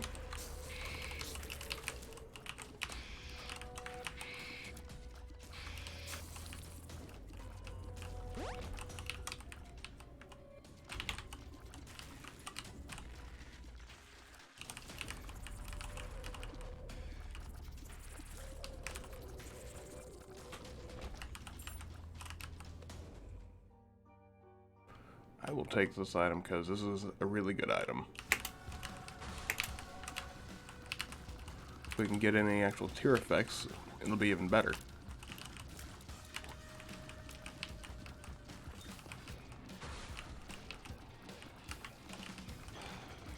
If we... Basically what Sprinkler does, it will copy pretty much all your tier effects. So if you can shoot your tears really fast, it'll shoot its tears really fast. If you have Brimstone, it has Brimstone on it, which is really good.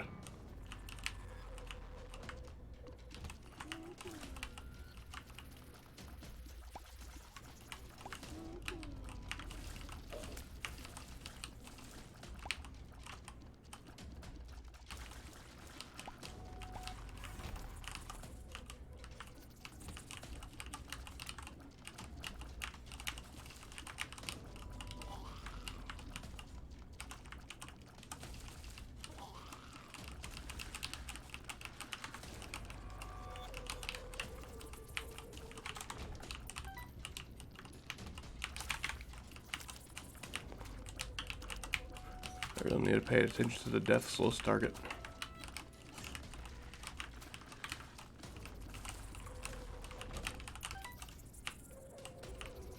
I don't remember if we've been to our item room yet or not.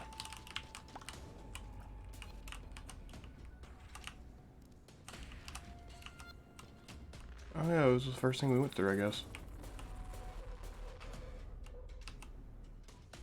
Not worth the consumables. Those little baggies, I thought about damaging myself to get to them, but they're really not worth it. Actually, we can go back and hit that red room, I think. We got the HP to foot the bill.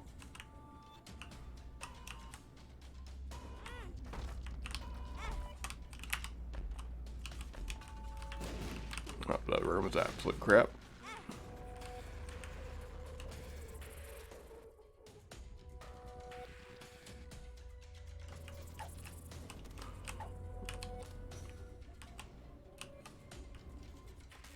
Alright, let's go take on the boss.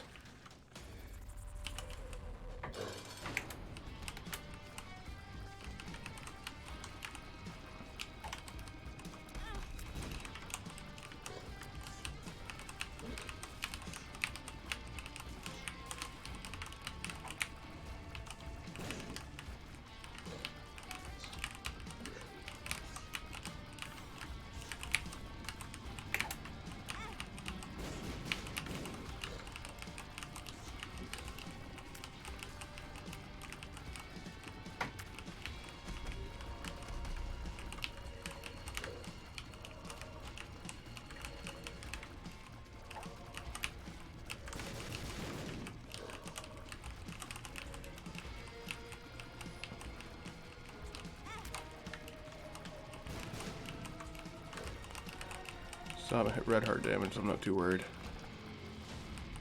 Alright. No deal with the devil, but oh well. We can just keep going like we are.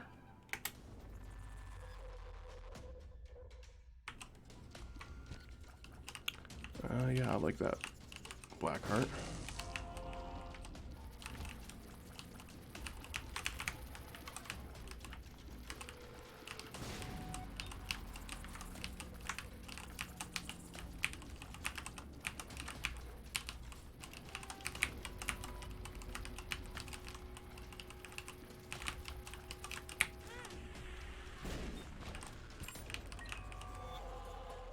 This isn't smart, but oh well.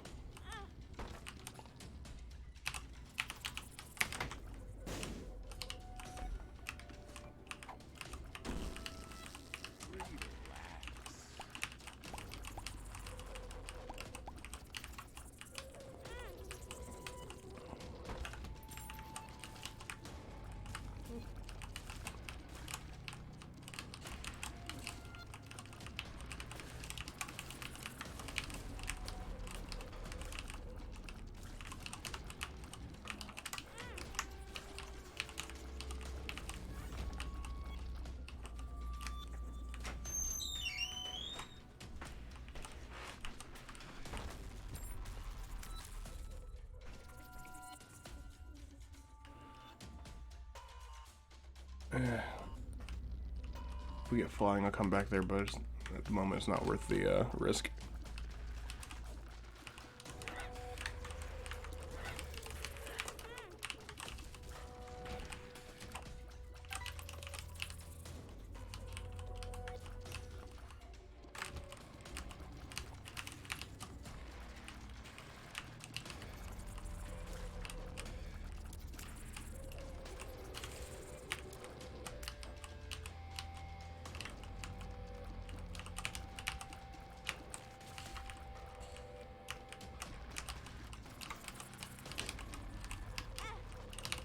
Jesus. Oh, there goes. Ah, fuck. It doesn't matter this time. I guess I'll just die now. Just try and kill him. And oh wait, no. There's a skull right there.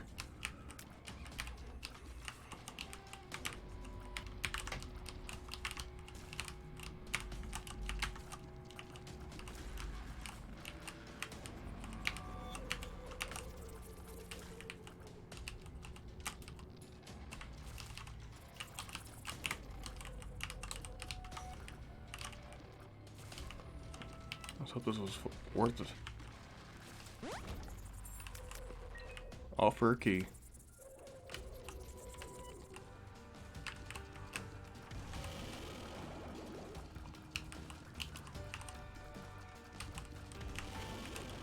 This mini boss, the only thing special about him is that he's got a lot of HP.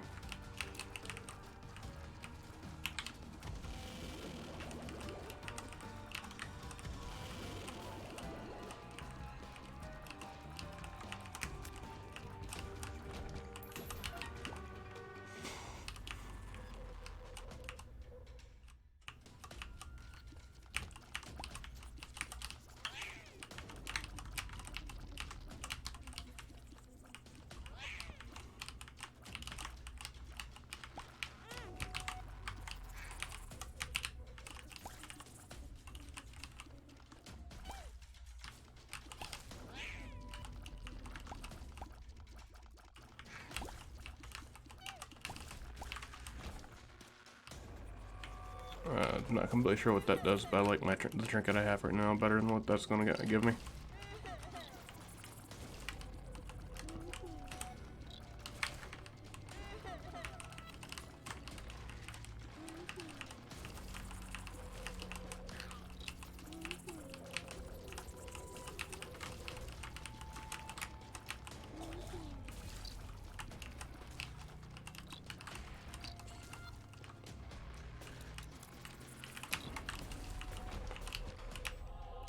Oh, there's an arcade.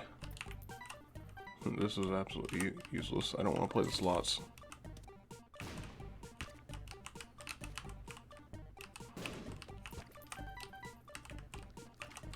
Flat penny, what that does is it has a chance to give you keys. You don't need keys.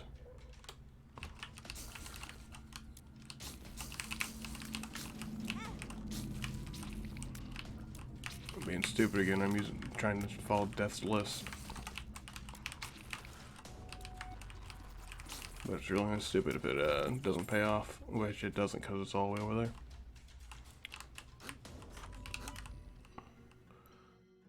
Blank card could be extremely good, but we need the right card for that.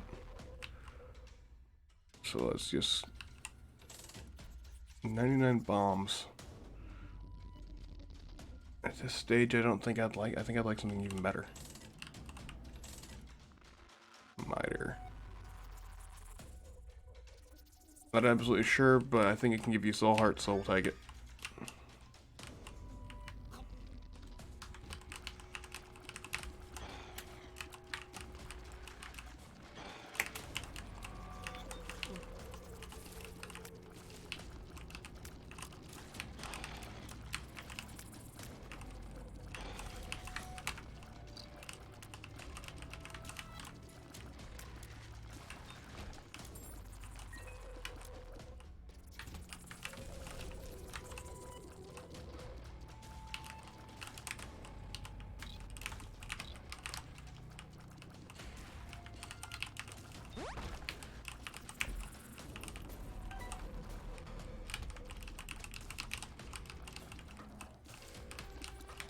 I haven't been really keeping an eye out for secret rooms, and I need to do that. Hey, about how long do you think it'll be before you hit the boss for this level? Which boss are you wanting me to get to? Mom or the boss of this floor? Well, how long will it take to get to Mom? You think? Probably another 5 minutes. Okay, yeah, go ahead and finish up with Mom, and then I'll come back after that. Okay. Yeah. Hi, Bill. I'll be back when he's done beating up Mom. Love you. Love you too.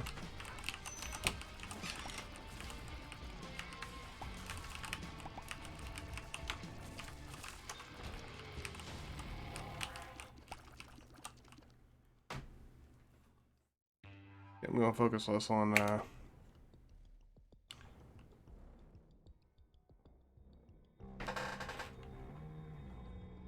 actually, it's going to take a little bit longer than I thought to get the Mom, so she might actually want to just take back over.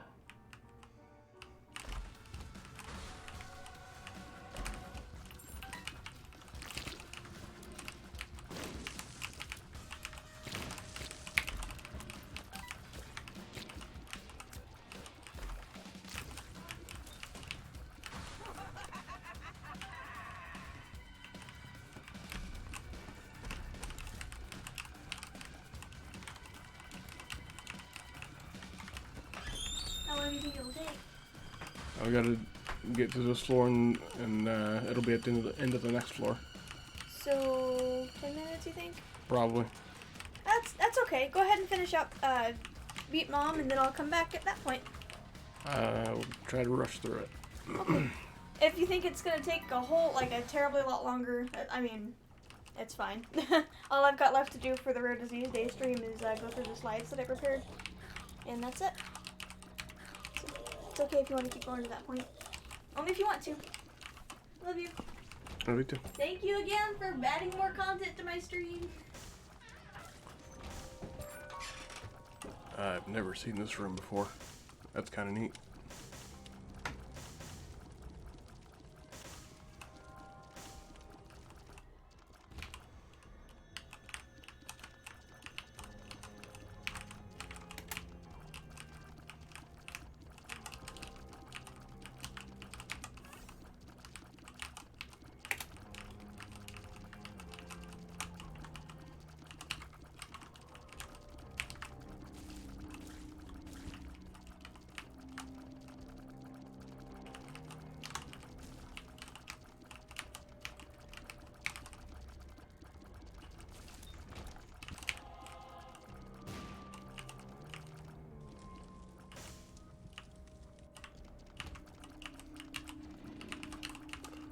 Okay, that gray enemy you can't kill until everything else is dead.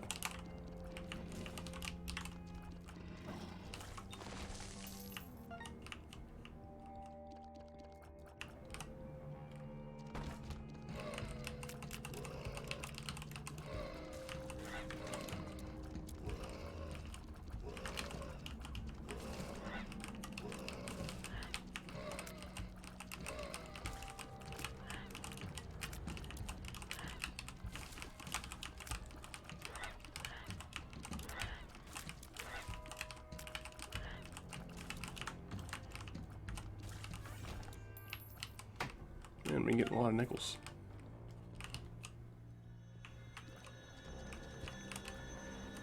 I see a red chest.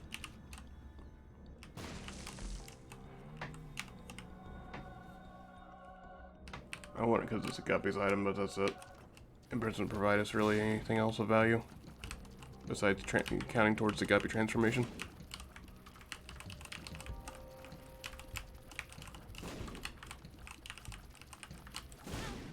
I attempted streaming this a couple times on my own channel, and it did not go so well either way. I had audio issues, all kinds of trouble. Oh, those things are fast.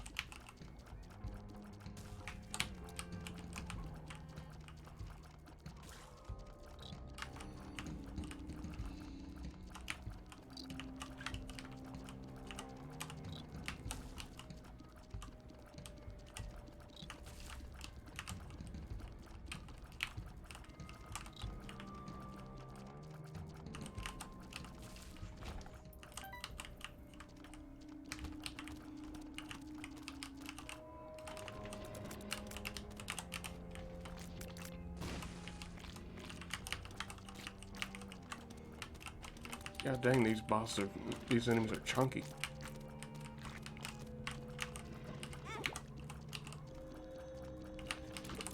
How much HP does this guy have?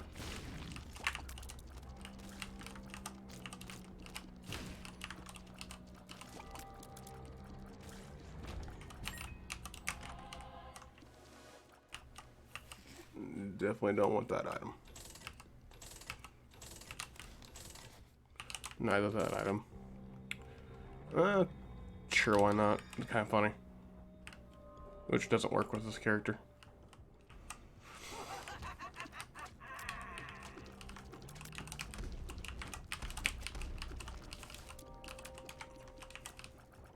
By the way, the dropping hands are kind of a Legend of Zelda callback.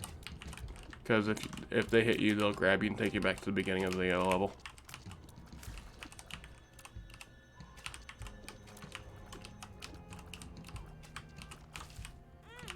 Damn it.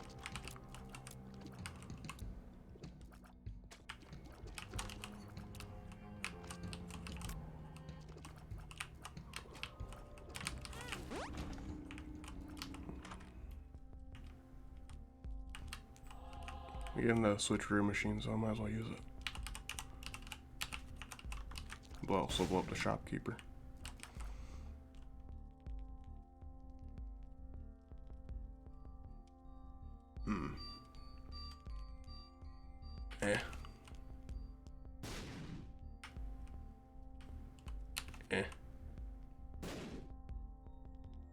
Super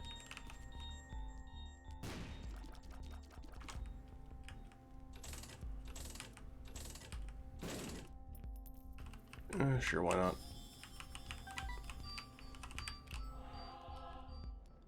Go ahead and take that bomb too, because it was half off. Maybe we used a lot of bombs.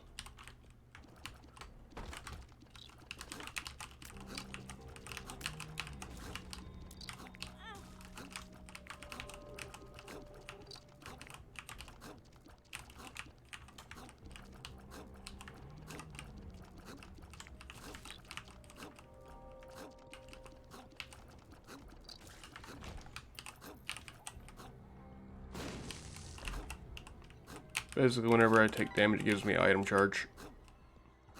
I'm not taking baggie of pills. That's also good advice in real life. Don't take baggies of pills. I guess unless they're prescription.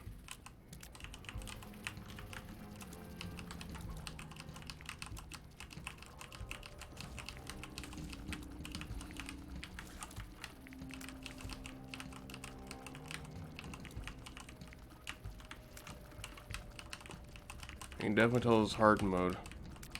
Just a cluster of 4 elites over there.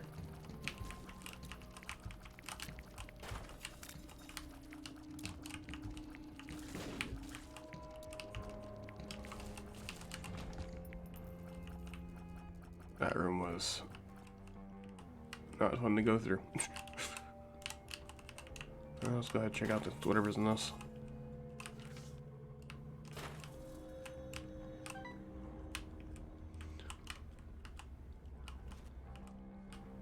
I've got a golden key, so these don't take any keys to get, so free bombs. And this kind of reminds me of a secret room, so let's check it out.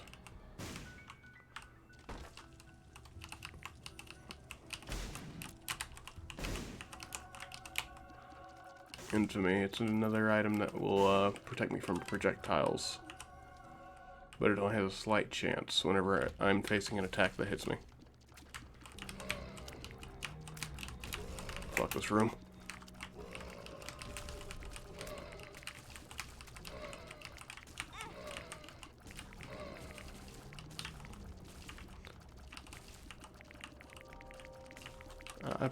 I didn't even think about it. I probably shouldn't be swearing too much.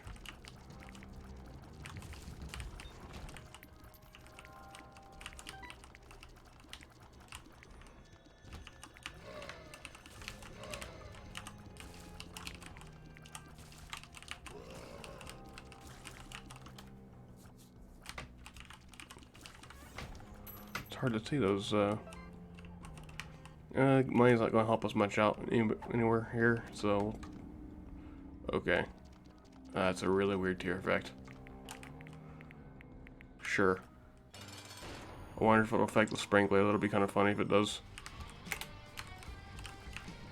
Yeah, it does.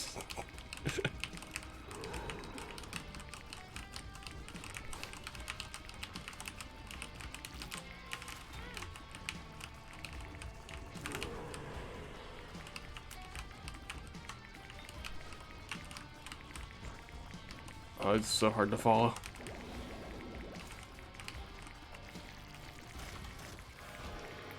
Ooh, damage up, I'll take that. I'll take that any day. We got some money to spare, and that's another guppy item, so we'll take the guppy item.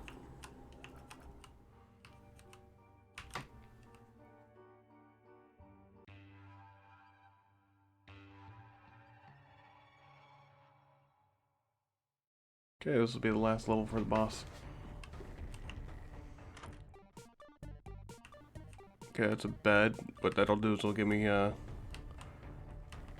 full HP if I get low. Which if I get low this time, it's probably just worth turning the game off. Or at least if I die.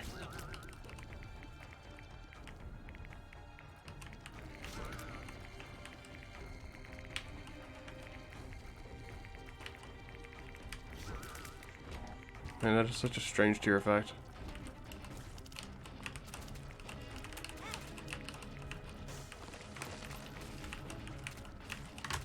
Makes it really hard to aim the tears, but it's also kind of fun. It's kind of a funny effect, so I like to keep it.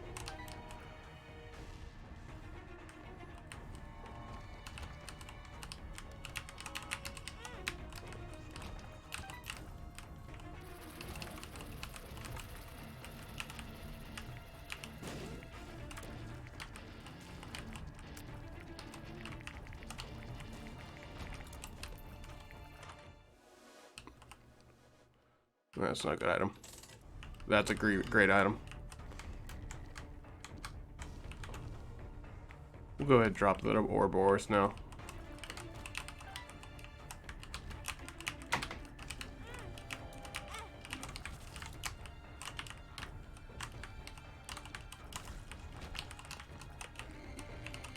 This basically just gives me charge shot. So I can increase the damage on my tears the longer I hold down the button.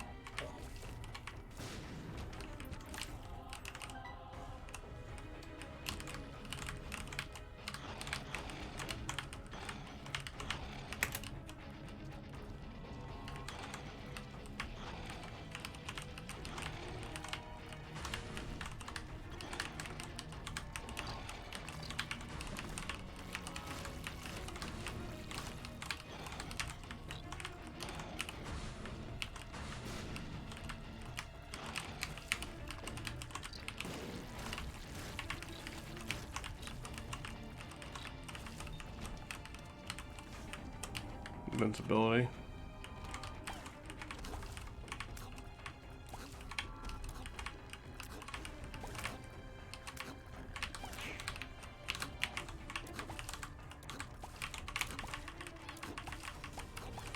Hello, T-Wolfo.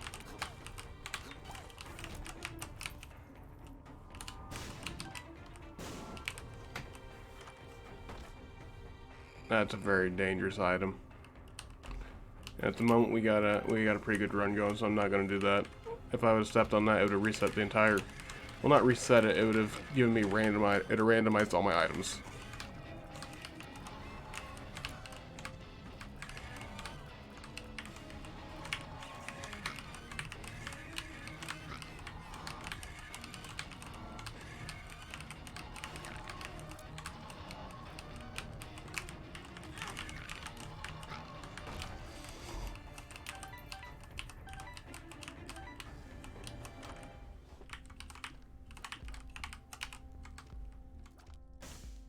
Take this item, and then we'll pay for a couple switches.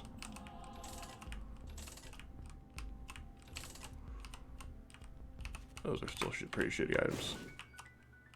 And we found a secret room. BFF is kind of tricky, so Sonya's taking a break, so I'm filling in for the Binding of Isaac run, and then she'll be back in probably like 2 or 3 minutes. Okay, I'll take car battery because it doubles your active effect. So whenever I set down a sprinkler, it should set down 2 sprinklers. And of course, there's a Steam sale.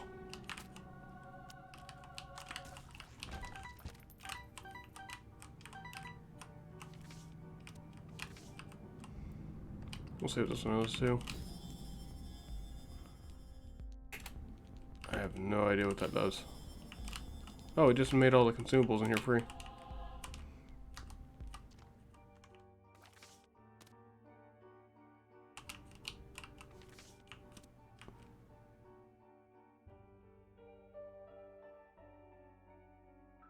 I'm not sure. I think Sonny's actually watching the stream in the other room. She might be able to answer that.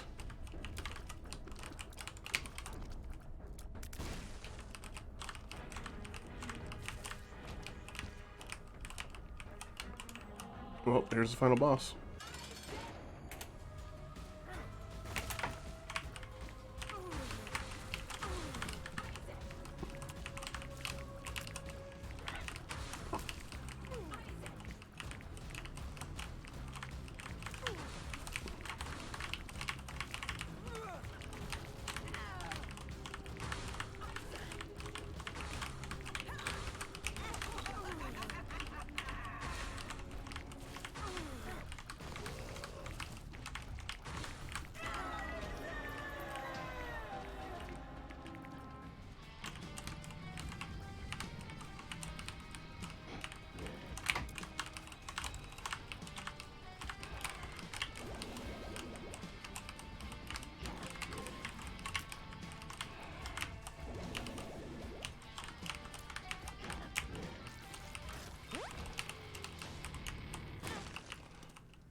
And that's Binding of Isaac.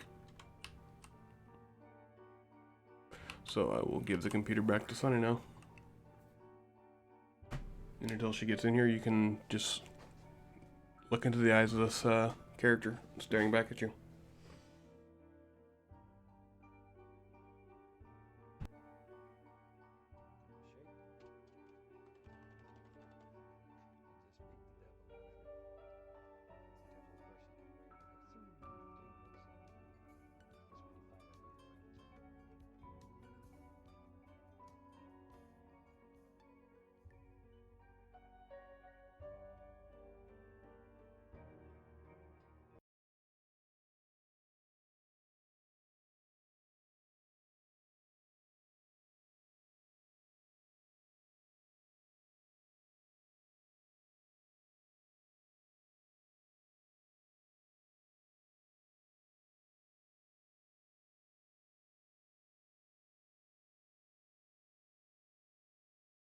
Okay, I have returned. Sorry about the delay. Hopefully you guys enjoyed watching Justin play Binding of Isaac.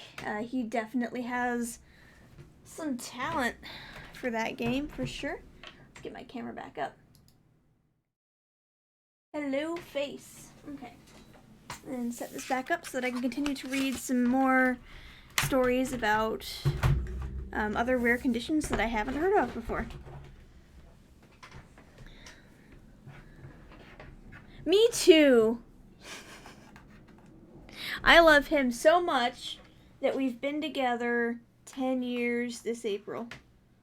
Isn't that something? 10 years. It does not feel like it's been that long.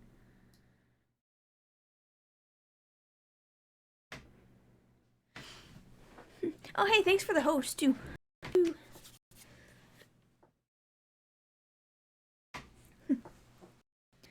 Let's see here. Get the stream set back up again. Can actually close Photoshop because I'm not going to be working on art for a little bit. My hands were too weak today to do any artwork. But anybody that redeems the free emote deal that I've got going on during this stream, I'll do your emote the next stream that I have on stream. I just am unable to do so today because my hands are too weak. Which happens. But let's get back to reading more stories. I think it's really great. Oh, thanks. Yeah, no, man, that's the thing that I love about Rare Disease Day so much, is just all the support and everybody kind of coming together and sharing their story and raising awareness for, you know, the existence of these conditions. All of these stories that I've read on my stream today, I hadn't heard of any of them except for one of this person's many diagnoses. That's like only one that I had heard about. Okay, well, I'll be here. I'm actually going to go through a presentation that I have prepared for the Rare Disease Day thing. I'll do that here in a little bit. I'm hosting a Rare Disease Day seminar on AltSpace today. And if you go to insomniadoodles.com/RareDiseaseDay2020, you'll find a link and all the information that you need to find out how you can access AltSpace. AltSpace is a virtual reality social network, but you do not have to have a virtual reality headset to get on AltSpace. All you have to do is have a Windows PC and download the AltSpace 2D mode, which you can find on altvr.com/downloads. Cool. I'll make sure the music volume is, yeah, I think that's a good level. Okay, so I am actually going to get back to reading about rare diseases, and then here in a little bit I'm going to go through the slides that I have prepared for the AltSpace seminar that I just mentioned. So, got some plans today. Our little Sunshine! My name is Sunshine. Me and this kid have a lot in common already. Okay, so this is about Oscar, and it's by Maria. And, I actually already read about this condition already. I want to cover as many rare conditions as I can. So I'm sorry I've had to skip over some stories. I really, seriously, thank you for sharing your experiences. I want to cover as many different conditions as I can, so I'm going to be skipping over this one for now. Let's see here. Oh, hey, there's somebody with EDS. If any of you guys remember my friend Katrina, she joined me for the Rare Disease Day stream last year, and she's actually going to be my co-host for the AltSpace seminar. She's got this condition that I'm about to read to you now. This is written by Kayla, and it's about Ehlers-Danlos syndrome. She also has mast cell disease, postural orthostatic tachycardia syndrome, medium arcuate ligament syndrome, and vocal cord dysfunction. I'm 18 years old, and I live in Clio, Michigan. I have postural oh, that's POTS. Okay, POTS for short. My friend Katrina also has POTS with her EDS. It's a pretty common sub-diagnosis to have when you have EDS. Postural orthostatic tachycardia syndrome, POTS, mast cell activation syndrome, MCAS, hypermobile Ehlers-Danlos syndrome, and median accurate ligament syndrome. These conditions have... What? Oh, Wolfo, thank you so much for the tip. I promise you, the money that you tipped me today, I'm going to donate to Rare Disease Day I'll give it to the National Organization for Rare Disorders. Just thank you for giving the money for that. I'm really happy to forward your donation to that organization as, my part of my support for Rare Disease Day. Thank you. That was so generous. $10.26. Thank you. Seriously. You're awesome. That surprised me. Well, thank you. I'm so thankful. Okay, I'm gonna get back to reading this article. Thank you again, T-Wolfo. Very, very nice of you. Thank you. These conditions have taken over my life. Out of all my conditions, I have to say POTS is the most debilitating for me. That is because in February 2019, I started fainting 30 to 40 times a day. Damn. And when the passing out started, it wouldn't stop until I got my fluids in ER. I literally would come to, and if I moved at all, I was out again. That's because when I moved, all of my blood in my body went to my feet, leaving my head bloodless. I still currently get fluids twice a week from my in-home nurse, and on top of medications, we have a decent handle on this condition. Mast cell activation syndrome, or MCAS, is literally where my mast cells attack my body because they're overactivated and think everything is in danger to my body. I cannot be in the same room with a latex balloon, a nut, a candle, perfume, cleaning supplies, flowers, hand sanitizer, etc.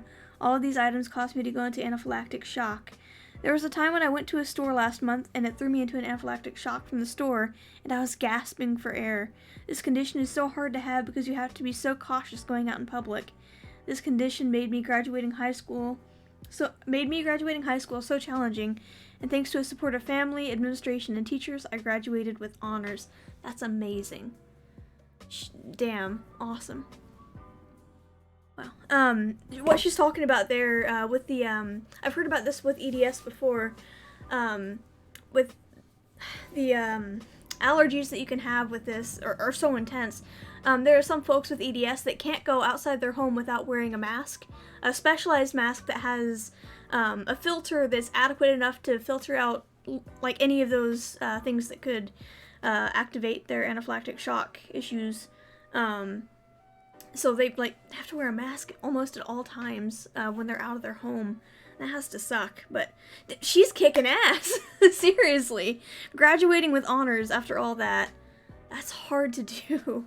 Hard to do even without a condition like EDS. You're doing a good job. Alright. Another condition I have is hypermobile Ehlers-Danlos syndrome. This is where my body lacks collagen. This disease causes me to dislocate things all the time and be in constant chronic pain. And unfortunately, due to my MCAS, I cannot take any pain meds because my body will go into anaphylaxis. Oof. I pretty much just have to learn how to deal with the pain. EDS has caused me to develop vocal cord dysfunction, and that is where my vocal cords randomly close and shut my airways off. Man. Lastly, MALS is a new diagnosis for me. I struggle to intake any food or liquids orally without getting in severe pain and super sick, and that is because my median ligament presses too tightly on the celiac artery, which delivers blood to the stomach and liver. Wolfo, you donated like $10. I'm gonna give you 2 emotes. Seriously, thank you. That's very, very, very kind of you. Let me know in the Discord what you want for your 2 emotes. Send me as many details as you can or want, and I'll get those done the next time that I stream. So thank you for your donation. That was so generous. Thanks. I almost forgot. So thank you for putting that emote, command in the chat. Otherwise, I was just so excited for the donation. I forgot that I was doing an emotes promotion. Whoops. But man, their vocal cords just randomly shut our airways off. Well, yeah. So, that is because my median ligament presses too tightly on the celiac artery, which delivers blood to the stomach and liver. I had a celiac block to help right after Christmas, and it helped great. Anytime now I'm due for another one. After that, they will operate and burn the nerve right off. Damn. As you can imagine, living with these conditions are stressful and crazy hard, but what makes it harder is when people don't understand. I have enough to handle and I need support. Instead of staring at me in the grocery store for being in a wheelchair and wearing a mask, just smile. In high school, the amount of people not believing me was just insane, and I'm making this to share my story. This Rare Disease Day, stand up for the chronically ill. We need your support to get through this. well said, and absolutely, you are 100% correct. Man, really well-written article, Kayla. Good job. Thank you for sharing your conditions, and graduating with honors when you're dealing with all of this. That's incredible. I don't really even know you, but I am very proud of you. Thanks again for sharing your story on the Rare Disease Day website. Again, all of these are on rarediseaseday.org/tellyourstory. You can check these out, read as many stories as you want to. I'm going to read a few more, and then I'm going to go through some slides that I've prepared that I'm also going to be playing on the AltSpace seminar. It's got some statistics that we can go over for Rare Disease Day and some videos for you guys to enjoy. Imagine a life without sweets. This is written by Cindy, and it's about hereditary fructose intolerance. My daughter has hereditary fructose intolerance, which means she cannot metabolize fructose. Unfortunately, fructose is found in nearly all fruits, vegetables, nuts, seed, and processed foods. Imagine living with such a restrictive diet. She has never had cake, ice cream, chocolate, and candy. We read labels on everything and scrutinize restaurant menus. Travel can be tricky when sugar is deadly. This is our life of horrible tasting supplements and dietary restriction. She is an amazing kid, and I admire her for her strength in adversity. Hereditary fructose intolerance, man. She can't metabolize pretty much everything has fructose in it. That's scary. Yeah. Well, thanks. Yeah, thank you, T-Wolfo, for supporting Rare Disease Day. That really means a lot.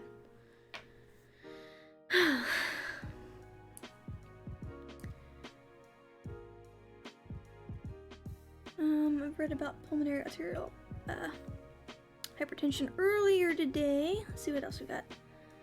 Sarcoidosis. Over a year to diagnose sarcoidosis, and this is by Christina. My name is Christina, and I'm from Melbourne, Australia. I'm 60 years old. I was diagnosed with sarcosis 27 years ago after the birth of my 4th child. At first, I thought it was fatigue and that I was run down. I had pain in all of my joints, especially the wrists, and was unable to lift my newborn, let alone attend to other children. I was constantly fatigued and short of breath, and it eventually became unbearable as I was finding it hard to breathe, which made me go to my doctor. I also had a constant lingering cough that lasted for months. I was unable to do simple tasks like put a load of clothes into the washing machine, loading the dishwasher, vacuuming, sweeping, and even meal preparation. Most things that I used to be able to do were now a major task for me. I was finally diagnosed with sarcosis by my doctor, who spent a lot of his spare time trying to work out what it was that I had. I remember him calling me and saying to me, "I think I finally worked out what this has been causing you to be so unwell lately." I immediately went in and saw him, and he put me on prednisone, which helped ease the symptoms. I used to take prednisone for my adrenaline insufficiency. That's like a hardcore steroid. I take hydrocortisone now instead of prednisone, and it's a little bit easier on my system. Oh, thank you, T-Wolfo. I'm a little tired. I was up until 2 a.m. last night because I was irresponsible and threw a party. But I'm actually functioning better than I anticipated. Then I had to have a biopsy done to confirm his suspicions, and he was right. Once I was diagnosed, I was sent off to see a specialist to manage my condition. This is an autoimmune illness, which means I'm usually the first to catch anything that's going around in my family or friends because of my low immunity. It makes it hard now that I have grandkids that always seem to have something, especially given that they attend daycare where kids like to share their germs. I do count myself lucky, as sarcoidosis can affect the major organs, including the heart, but so far I have managed to be free of any problems with any of my organs except for the liver, which has become scarred and slightly enlarged. Well, Christina, thank you for sharing your story and telling us a little bit about your condition. You helped educate people today, so thank you for sharing that. Yeah, man, we had a good day yesterday, though.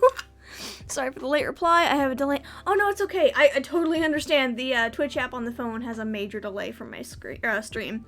So, I apologize to you if it takes me a minute or if it seems like it's taking me a while to reply to you.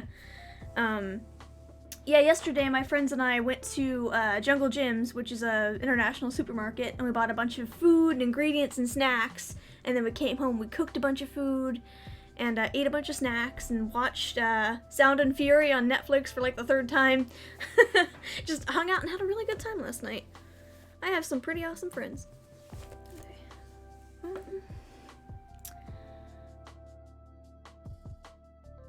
see. This actually is a condition that I've heard of before. I think I read about this one last year, but I'll go ahead and share it now too. So this is written by Chloe, and it's about 2p25.3 deletion and 10q26.1 duplication, and they're in the UK. This is about Sophia, and she's 2 years old. Oh yeah, man, one of my friends is actually, he went to culinary school, so he made these crab rangoons that were freaking amazing. It was a really great time. I have a pretty good sized kitchen and all the tools that we need to actually have a really, almost a professionally prepared meal, so it was pretty awesome. Okay, so again, this is about Regan Sophia, and she's 2 years old. Never give up. I knew from day one my daughter was different. Even after seeing genetics 3 times, they still weren't sure. As she was falling behind in her development, I decided to tell my GP and go through a pediatrician. She wanted to do a blood test right away. 2 months later, at 14 months old, we received her diagnosis of 2p 25.3 deletion and 10q 26.1 duplication. She's the only one identified in the medical literature with these exact changes. Wow. She now has involvement from 10 different professionals, and it was a weight lifted off my shoulders.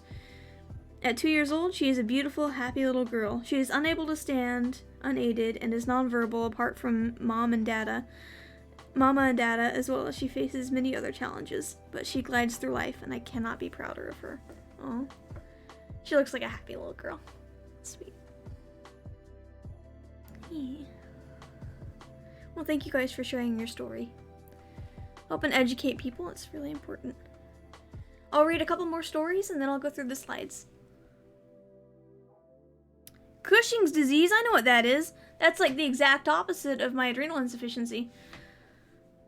So this is written by Esther, and it's Cushing's disease. I was 12 when I started to experience excruciating menstrual pains, whereby I had to take a day off from school each month. My face and neck would be covered with severe rashes that gave a burning sensation. I felt like I was on fire and would rock from side to side for hours to relieve the pain. I also suffered from severe hyperhidrosis, excessive sweating. Read. Excessive sweating from my scalp and face. It would drip endless buckets of sweat, and there wasn't a reasonable solution to eliminate or control it.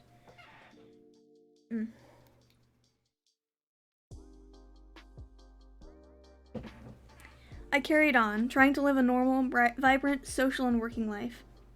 I was able to hide the discomfort of sudden hot, sweaty flushes. I tried hard to appreciate the quality time spent with my loved ones, and taking pride in being known as the larger-than-life character, the soul of the party. In 2014, I started feeling different. My hyperhidrosis worsened, restricting me from carrying out the simplest of chores like watching TV, relaxing, dancing, going to the gym, and cooking. I developed asthma, hay fever, and sleep deprivation. Excuse me. I was told that it was all probably down to stress, and that I should try therapy, yoga, or meditation. Okay, let's have a talk. This happens a lot with people that have a rare condition, especially one that's, not very well known throughout the medical community. Can you imagine going through something so intense and visceral and physically affecting you in very real ways, and going to a doctor and being told, it's just stress, do yoga. Yoga's great, don't get me wrong. I did yoga for a while, I love it, I enjoy yoga quite a bit. Not gonna cure me. And definitely is not gonna cure Cushing's either, so I think this is another example of a situation where somebody with a rare disorder has to really fight hard to get the correct diagnosis. This happens so often, and has to do with the whole zebra thing. I'm sure you see like the whole zebra scheme that I've got going on here. That's on purpose. I'm wearing black and white today. I've got my zebra cup. I am all zebraed up today for Rare Disease Day. And that's because people that have a rare disease tend to use zebras as a kind of a mascot. For, the rare disease community, because of this old adage that medical students are taught, which is when you hear hoofbeats, think horses, not zebras. Essentially what that means is when a patient comes in exhibiting symptoms, look for the most common sense diagnosis. Don't go looking for something exotic or, out there. And because of this, that tends to lead doctors to kind of avoid rare disease diagnoses, which most of the time is the right practice, but causes a lot of people that have rare conditions to, not get the diagnosis that they need to access the treatment that their bodies need. And, that sucks. Sometimes it can take people years to get the correct diagnosis because of that. So that's what the whole zebra thing means. Yeah, right? The reason why is because, you want to give people the most fast and accurate diagnosis that you can. And most of the time you're not going to encounter something rare. So, think horses, not zebras is actually a pretty good common sense adage to go by, but it does cause people that have rare conditions to have a harder time getting a diagnosis that, is accurate for them. Zebras are cool. I love the whole black and white look. I don't know, it's kind of my style. Okay, anyway, sorry for the tangent there when you mentioned the therapy, yoga, and meditation thing. Ugh, been there. Alright. In 2015-2016, my life was pretty much at a standstill, mainly due to my hyperhidrosis, allowing only 1 to 2 hours of sleep per night. Damn. My GP recommended sleeping pills, which I only took because I was desperate and naive. I wanted to feel more human and not like a zombie all the time. I was told that I was obese and needed to eat well and exercise regularly. I was already doing all of that, and yet nothing was working. I was getting sicker. It was soul-destroying to see so many physical changes, yet have no control over any of it. Some medical professionals made me feel like I was going crazy, over-exaggerating my symptoms. I refused to give up. I've gone through that as well myself. For a while there, I was actually seeing an endocrinologist for my, panhypopituitarism, which includes adrenal insufficiency. And he didn't really understand adrenal insufficiency very well, apparently, because, man, I kept, experiencing these really nasty symptoms and feeling really sick, and I'd tell them about it, and he'd just kind of disregard me. So I got a second opinion from another endocrinologist, and come to find out, the reason I was feeling so sick was I was actually exhibiting Cushing's symptoms, because he had me on such a high dose of steroids. So she immediately put me on the correct dose, and after a while, things kind of normalized for me. But man, I've been there. Luckily, it didn't cause too much long-term damage, as far as I can tell. I did start having adrenal crises a lot more frequently after that. But I mean, it's nothing I can't live with as long as I get the treatment that I need. Oh man, I could go into another tangent about that, but I'll just continue reading the article. Sorry for just going off the rails there again. But she refused to give up. That's the important thing. Relationships became strained. It was hard dealing with the unknown. I felt overwhelmed with all the suggestions of what I should and shouldn't be doing. It became a very scary, dark, and isolating place to be at times. I lost and gained friends during the hard times. I continued to push for answers, because I so desperately missed doing all the things that made me happy. I tried very hard to be strong, determined, and positive. After being referred to multiple specialists, I was misdiagnosed with POTS, actually. PCOS. This is different. This is not POTS. Polycystic ovary syndrome. Sorry, I talked about POTS earlier. I got my wires crossed. I was prescribed medication to help with weight loss, referred to a weight management program, and considered for bariatric surgery, which I did not want. I knew it wasn't my lack of self-control causing me to gain weight. I was physically broken. I was tired of struggling to walk, breathe properly, being ashamed of the way I looked, and feeling so lethargic all the time. In 2017, I was finally diagnosed with a life-threatening rare condition called Cushing's disease. I had a benign tumor on my pituitary gland, in the base of my brain. I felt an overwhelming sense of relief not to have such a debilitating disease, but to finally have an answer and a solution. The nightmare was coming to an end. No one could have fully prepared my mother, my carer, and loved ones, and I for the everyday challenges of the variety of symptoms following my pituitary brain surgery. My body was withdrawing from the high levels of cortisol despite reducing my steroid hydrocortisone doses. I had body shakes, hot and cold flushes, grinding teeth, rocking, pacing back and forth, itchy skin, slurred speech, forgetfulness, headaches, chronic fatigue, and whole body and bone pains. I had to learn to be patient with the process. I surrounded myself with belly-aching laughter, love, and positive energy. Hell yeah. Gonna send you on oh, thanks! Yep, sounds good. Let's see. What did you send me on Twitter? And then I'll get back to the article.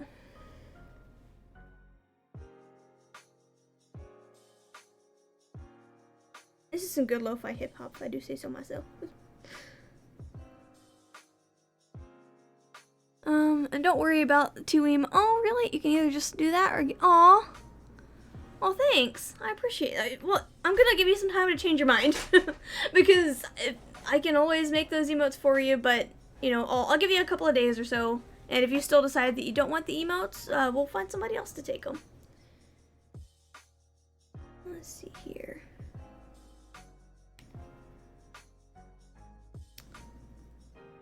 I did see that I have a Twitter notification, but I'm not... Oh, wait. Messages. Private messages. Okay. Oh, I just got your emotes thing. Yeah. I'll take a look at those later, and I'll let you know. I don't want to derail too much from on the stream, but thank you. Oh, okay, do just that one, or give someone else the chance. Okay, I see what you're saying. I misread that at first. Okay, we'll see. I'll still give you a chance to maybe think of another emote that you want. Dova, don't stop that. Poor baby. Come here. Oh. Quit picking at your ear, sweetie. I know. Thing.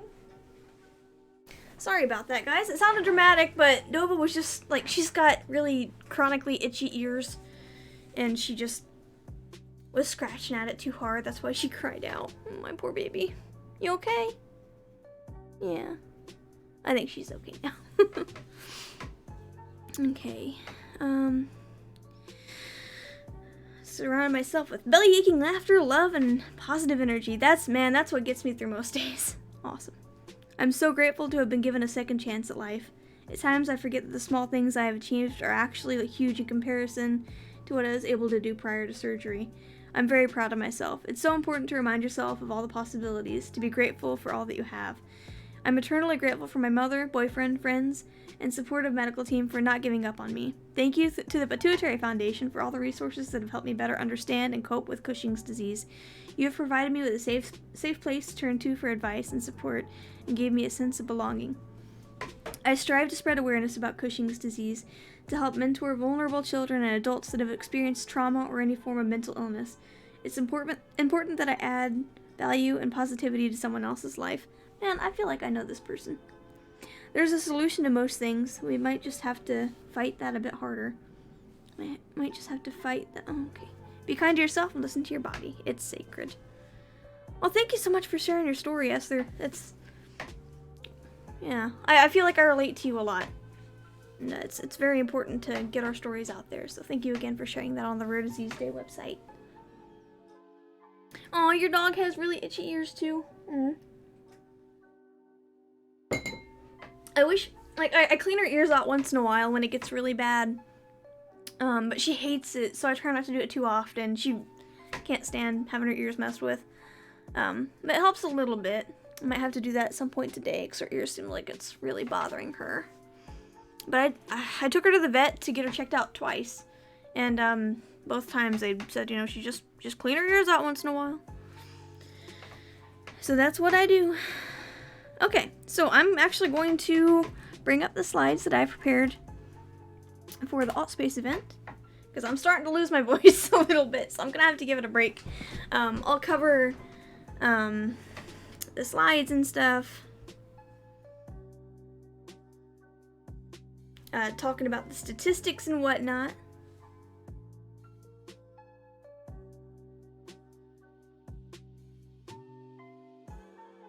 And then show the videos that are involved.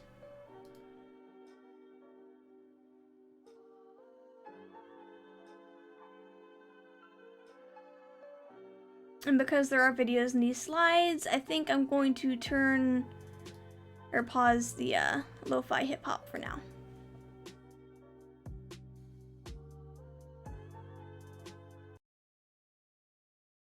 She enjoys a good ear rub. Oh, I'm sure she does. Okay, there we go. So, let's see. Let's make my camera a little bit smaller and bump this actually up a little bit more. There we go. That way I'm not covering up too much of the slides.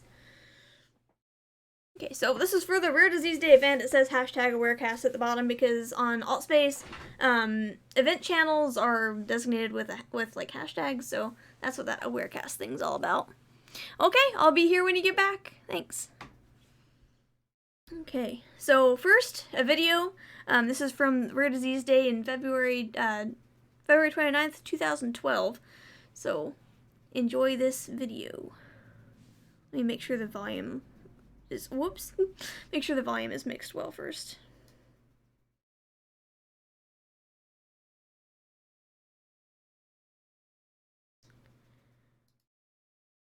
Okay, should be good.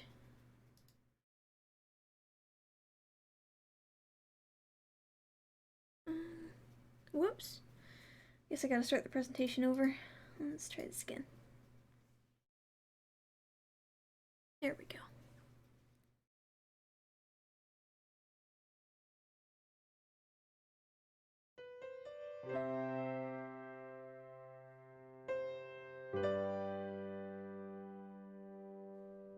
Toi, plus moi, plus eux, plus tous ceux qui le veulent, plus lui, plus elle, et tous ceux qui sont seuls, allez, venez, et entrez dans la danse, allez, venez, laissez faire l'insouciance. Welcome back, Bill. Amine, je sais qu'on est capable, tout est possible, tout est réalisable. Good to see you back. S'enfuir bien plus haut que nos rêves, on peut partir bien plus loin que la danse. Toi, plus moi, plus tous ceux qui le veulent, plus lui, plus elle, et tous ceux qui sont seuls, allez, venez, et entrez dans la danse, allez, venez, et entrez dans la danse.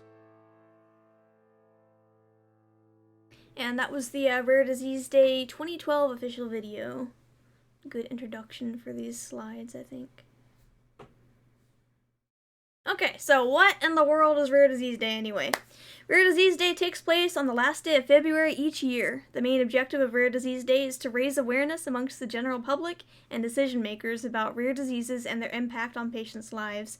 The campaign targets primarily the general public and also seeks to raise awareness amongst policymakers, public authorities, industry representatives, researchers, health professionals, and anyone who has a genuine interest in rare diseases. What is a rare disease? Rare diseases currently affect 3.5% to 5.9% of the worldwide population. 72% of rare diseases are genetic, whilst others are the result of infections, bacterial or viral, allergies, and environmental causes, or are degenerative and proliferative. 70% of those genetic rare conditions start in childhood. I was helping my brother crush a bunch of, oh nice, that sounds like fun. You guys trade that in for money? Smart. There are over 6,000 different rare diseases, with 300 million people living with a rare disease worldwide. And here's another video. I'm gonna let that play. And I'll read these, and pause this for a second. I'm gonna turn that video down a little bit. They don't have an announcer actually reading these facts, and for folks watching that might have a visual impairment, I want to read those for you.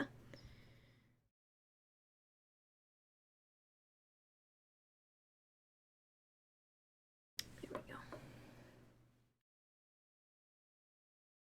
Oops, where's my mouse? There it is. Okay. 10 things you might not know about rare diseases. Number 1, any disease affecting fewer than 200,000 people in the United States is considered rare. Number 2, currently over 7,000 rare diseases have been identified. 25 to 30 million Americans are living with a rare disease.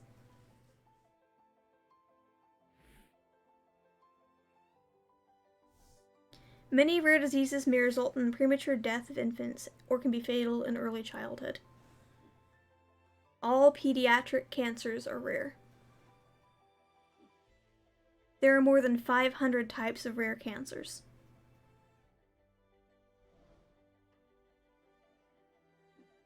More than 90% of rare diseases are still without an FDA-approved treatment.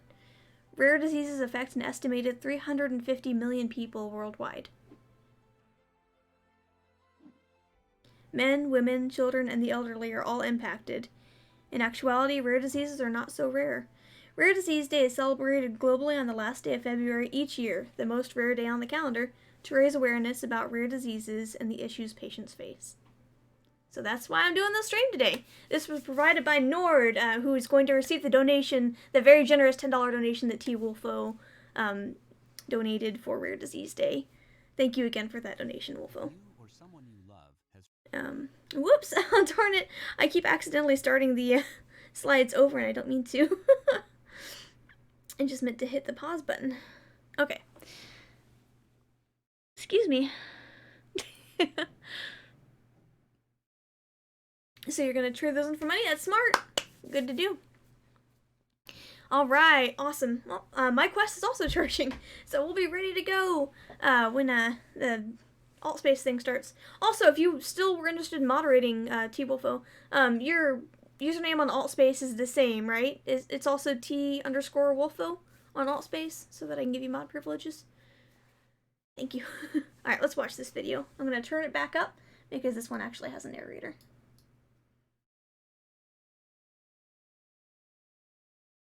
If you or someone you love has recently been diagnosed Sorry, that was a with little loud. disease, Sorry about that. you may be feeling alone and overwhelmed. A rare diagnosis can be a frightening and isolating experience, whether you are an adult patient or the parent of an affected infant or child. However, it's important to know that you are not alone as you begin your journey down this new road. Since 1983, the National Organization for Rare Disorders, NORD, has been a trusted partner to rare disease patients and caregivers, providing advocacy, education, patient assistance, and research on behalf of the 30 million I don't know why that Americans keeps with rare flickering. I'm diseases. sorry. It might just be slides.com causing that.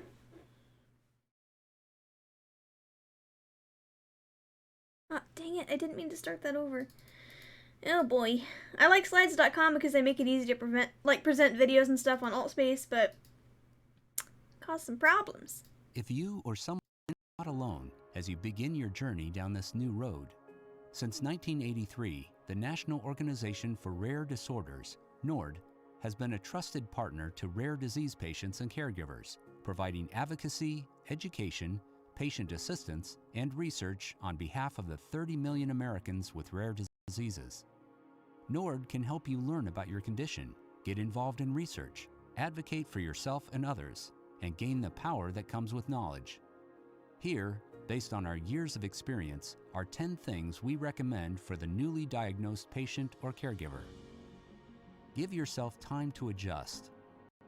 People sometimes tell us they go through a process similar to grieving following a rare disease diagnosis. It can be a time of reduced expectations or a new reality that is different from what you expected. You may feel a sense of loss or even grief.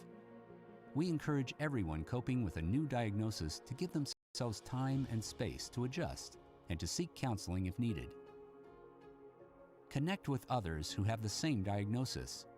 It can be very helpful to share information, encouragement, and emotional support with others who have the same diagnosis.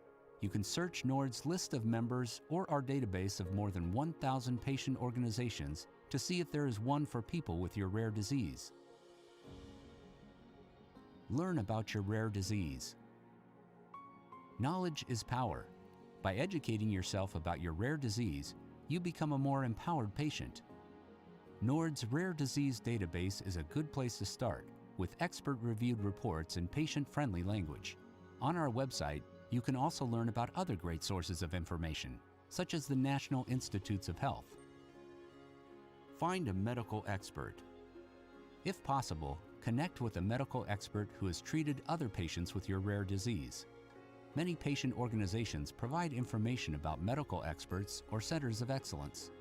It's important to find a physician who will listen to you and treat you as a respected partner. If you feel that your concerns are not being taken seriously, it may be time to search for another medical provider. Learn about research. Learn all you can about clinical research and what's involved in clinical trials.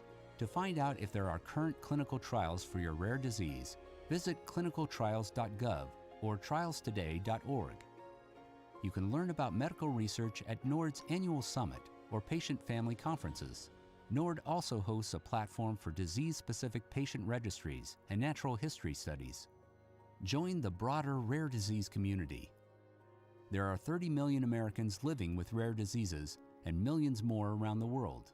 NORD's slogan is, "Alone we are rare. Together we are strong." This reflects our philosophy that when we work together, we can accomplish greater progress for all. Become your best advocate. There may be many times when you will need to be an advocate for yourself or your loved one. You may have to explain why access to a certain treatment is important or advocate for additional diagnostic testing. Your role as a patient or caregiver may require that you trust your instincts and remember that while you are not a medical professional, you have expertise on your specific situation. Educate others. Some of the most effective educators about rare diseases are patients and caregivers. You know the impact of your disease on your life better than anyone else. NORD provides educational resources for patients, caregivers, students, medical professionals, and the public. You can help NORD educate others about the rare disease that affects you or your loved one. Learn about advocacy. Patients and caregivers play an extremely important role in public policy at both the state and federal level. Through NORD and its Rare Action Network, you can learn how to be an advocate for yourself and others. You can connect with other rare disease patients and caregivers in your state and local community for this purpose. Pass it on. One of the most remarkable things about the rare disease community is the way in which people who first seek to help themselves Yeah, or they their did a good loved job with ones this one. later go on to become very effective advocates and educators on behalf of others. The connections that you make through NORD and your disease-specific organization can help you have a positive impact on the lives of others who are diagnosed with rare diseases. Learn more about NORD on our website at www.rarediseases.org. Follow NORD on Facebook and Twitter. Highly recommend doing that, seriously. The National Organization for Rare Disorders is my primary choice for donations today. That's why T-Wolfo's donation is going straight to them, because they do so much to help the rare disease community. Can't say enough good things about them. They've supported one of my previous streams before, when I did the Rare Cancer Day stream. I emailed them to kind of telling them what I was doing, and they sent me a really enthusiastic email in response. They just have a really great team over there, and they genuinely care about people. Cannot say enough good things about NORD.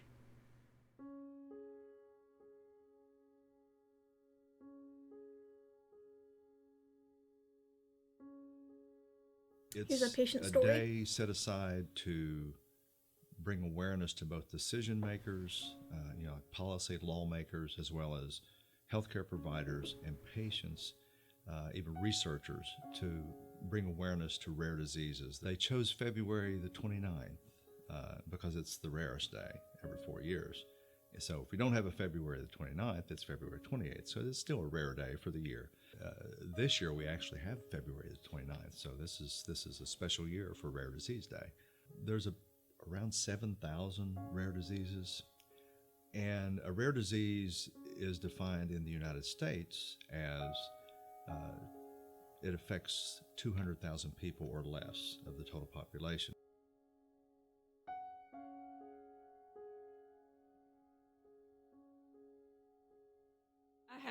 I have vascular Ehlers-Danlos.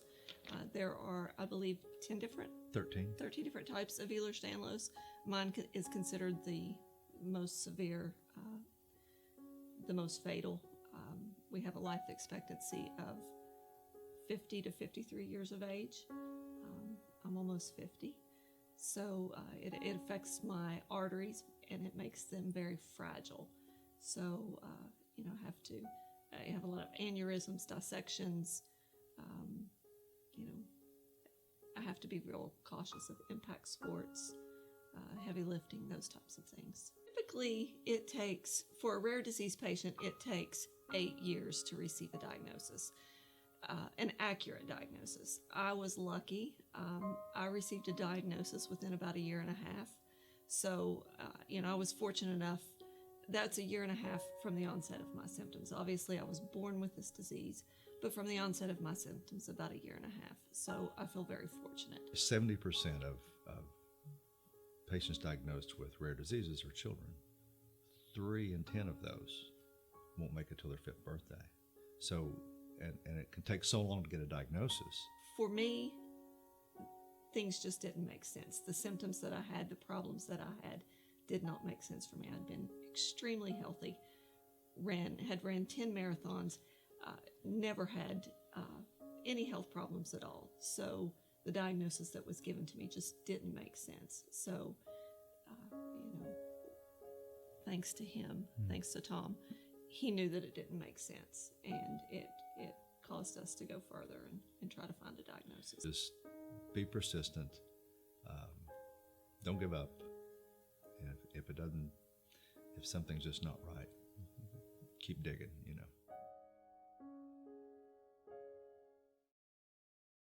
Okay. T-Wolfo, I actually did, there was a feature article written in the newspaper about my events today, and here's a link to a Twitter post that I made that shows the article. There are 2 parts, so 2 tweets next, like one listed under the other, so you can read that article there if you want to. So I did get a really great promotion from the local newspaper, and I'm actually going to be going to speak next Wednesday at a local Kiwanis Club meeting talking about rare diseases, advocacy work, what it's like to live with a rare disease, that kind of thing. So it's, word's getting around. It's really cool. All right, let's move on to the next slide here. Also, T-Wolfo, it is, some of these stories can be really hard to hear, but it's so important to learn about them so that we can be a more empathetic society. So thank you for checking these out and learning more. Yeah, thanks. Hey, Waco, your YouTube recommendations look a lot like mine. You're right. Yeah. Whoops. I've revealed parts of my personality. By the way, Waco, after you mentioned Dread to me, I looked into it and I got so excited. I watched both tabletop episodes. That's why I've got so many tabletop recommendations now. I actually went out yesterday and I bought an off-brand Jenga set. So, and I showed Dread to my friends at the party last night, and they're all really interested in playing it. So I'm gonna learn how to play it, and I'm actually gonna run a Dread game. I may even see if they want to, if my friends would be okay with me streaming it when I do it too. Eldritch Horror. Oh yeah, that the Eldritch Horror game on here. I'll have to check that out, see if it's any fun. I may have already seen it, but it's been a while, so I don't really remember. I don't think there's anything that ever prepares a parent for having a child with a rare disease. Shira was healthy for the first 11 years of her life, at least seemingly healthy, and she was very active in musical theater and in voice and dance, and then our world changed. It was like a personal earthquake after a dance injury. I was having horrible symptoms. I was having cognitive issues. I couldn't do math anymore, couldn't read, I couldn't write. I was having headaches, all of these things that nobody could really explain until we came to UVA and saw Dr. Liu. In terms of vein narrowing, such as in Shira's case, we're able to identify a vein that appeared to be narrowed, and I think after a long discussion with her, she decided to bite the bullet and proceed with placement of a stent. And one of the nice things about this procedure is that it can all be done through a puncture in the top of the leg. One of the most challenging things for patients with Ehlers-Danlos syndrome or EDS is that there's not one physician that can manage all of the issues that these patients have. And so they end up having 40 or 50 different specialists to take care of the different problems that they have. Shira was actually under the care of Dr. Liu. She had done well with that, had subsequently gone home, and then was about 2.5, 3 hours away, and we got a call that the access, which in Ehlers-Danlos patients can be very complicated, there may have been a problem with it. Dr. Upchurch, He fixed my femoral artery pseudoaneurysm, which had I gone on the plane home with that, I would have died because it would have popped. So I'm forever grateful to both of them, and I can't say enough positive things about them. When I was like 11 years old, I started writing under the pen name Sick Chick, and now about a year and a half ago, that turned into a whole organization called Sick Chicks, which is uniting and empowering young women to be more than our illnesses. I have also worked on a lot of legislation. Currently, actually this very second, I'm co-hosting a cyber rally with some friends for 21st Century Cures legislation that we're trying to get pushed through, because rare disease patients, we don't have time to wait. People who've been lucky enough to meet her have been touched by her glitter. And I know, like I said, Shira doesn't know how long her life will be, but she's gonna make the most of every day. Coming back to UVA is like coming back to a second home, and that's not something I can say about any other hospital.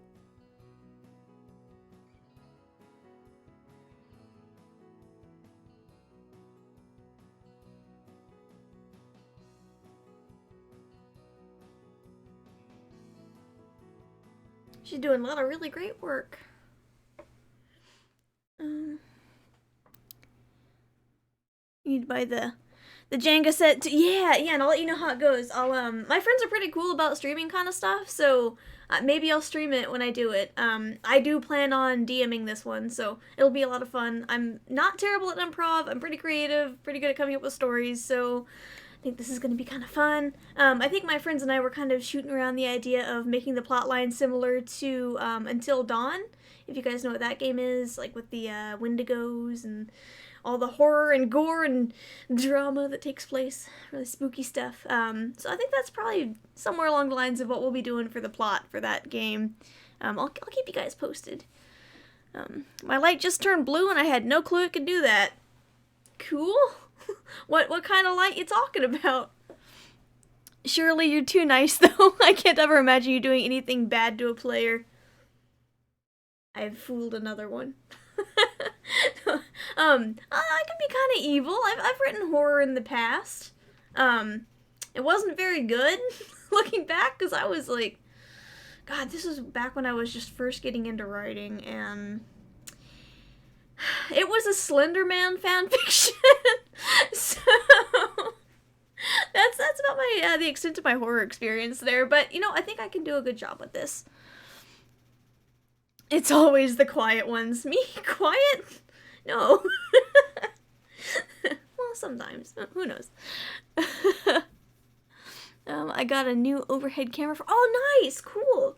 Awesome. Well, hopefully it goes well. That's really cool. Yay! Congrats. Okay, let's see the next one. Whoops. Next slide, please. There we go. Alright, so...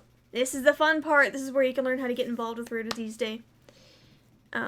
So use hashtag Rare Disease Day to share your support, or hashtag Rare Disease Day 2020, as I have set up on that side of the screen over there. I've got a live Twitter feed there, so any tweet that comes up there with hashtag Rare Disease Day 2020 is, popping up there.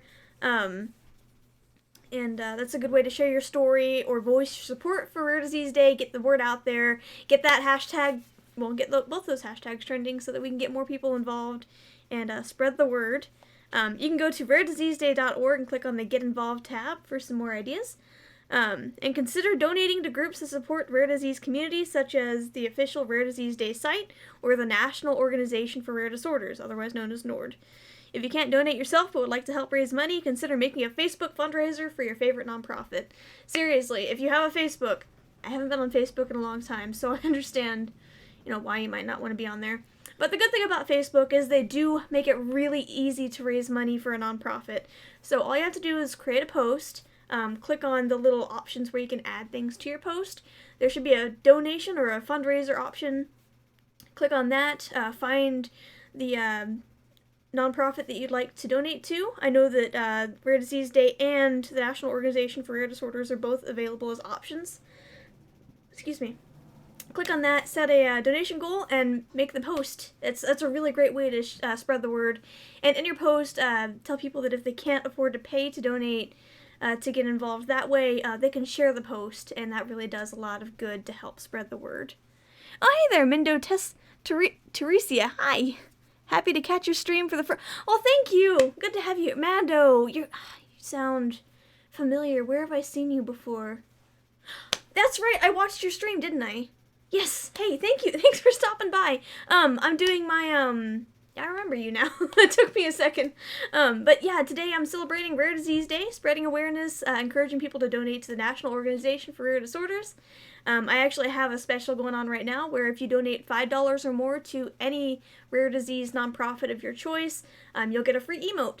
So just go to my Discord. Here, let me put that command in chat so you can see the info and links. If you go to my Discord and post the screenshots as proof that you donated, you can redact personal information. You'll get an emote for free. Just for donating. Let's see here.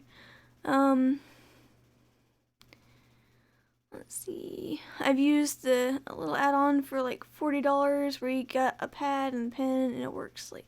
Oh, that's cool. Neat. Talked about accessible streaming. That's right. Yeah. I remember you really well now. I was confused too. It took me a while to remember. Yeah.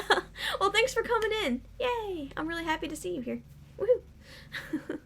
Oh, shoot. Actually, you mentioned that, and I totally forgot to turn on my closed caption thing for today. So I am really glad that you came in here. I need to turn that on. I just, so much going on today, it completely slipped my mind. Okay, now my closed captions are on, so if anybody's watching that has a hearing issue, you can turn on the captions and see what I'm saying captioned in real time. Let's see here. Giro, thanks for coming back. Hello, good to see you. Good to see everybody. Yeah, we're just doing the Rare Disease Day stream today, spreading awareness, and just chit-chatting about it. So if anybody has any questions, please feel free to ask, and I'll answer as best as I can.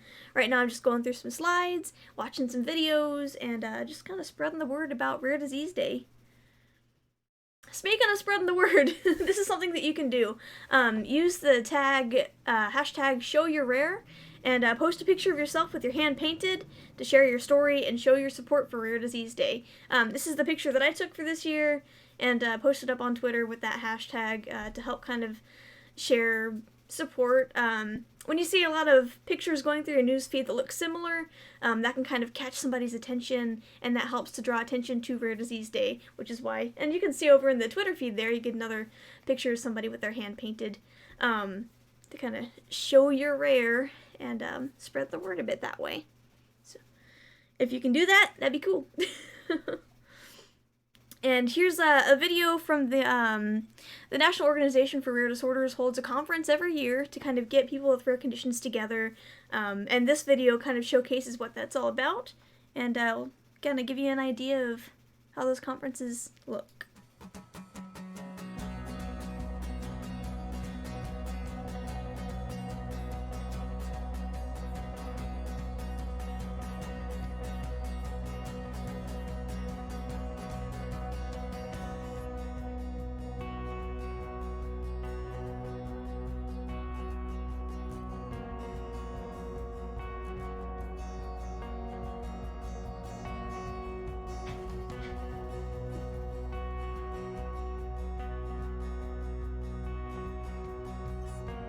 I see somebody with a zebra shirt in there.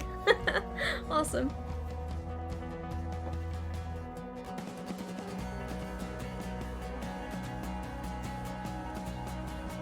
I really want to go to one of these sometime.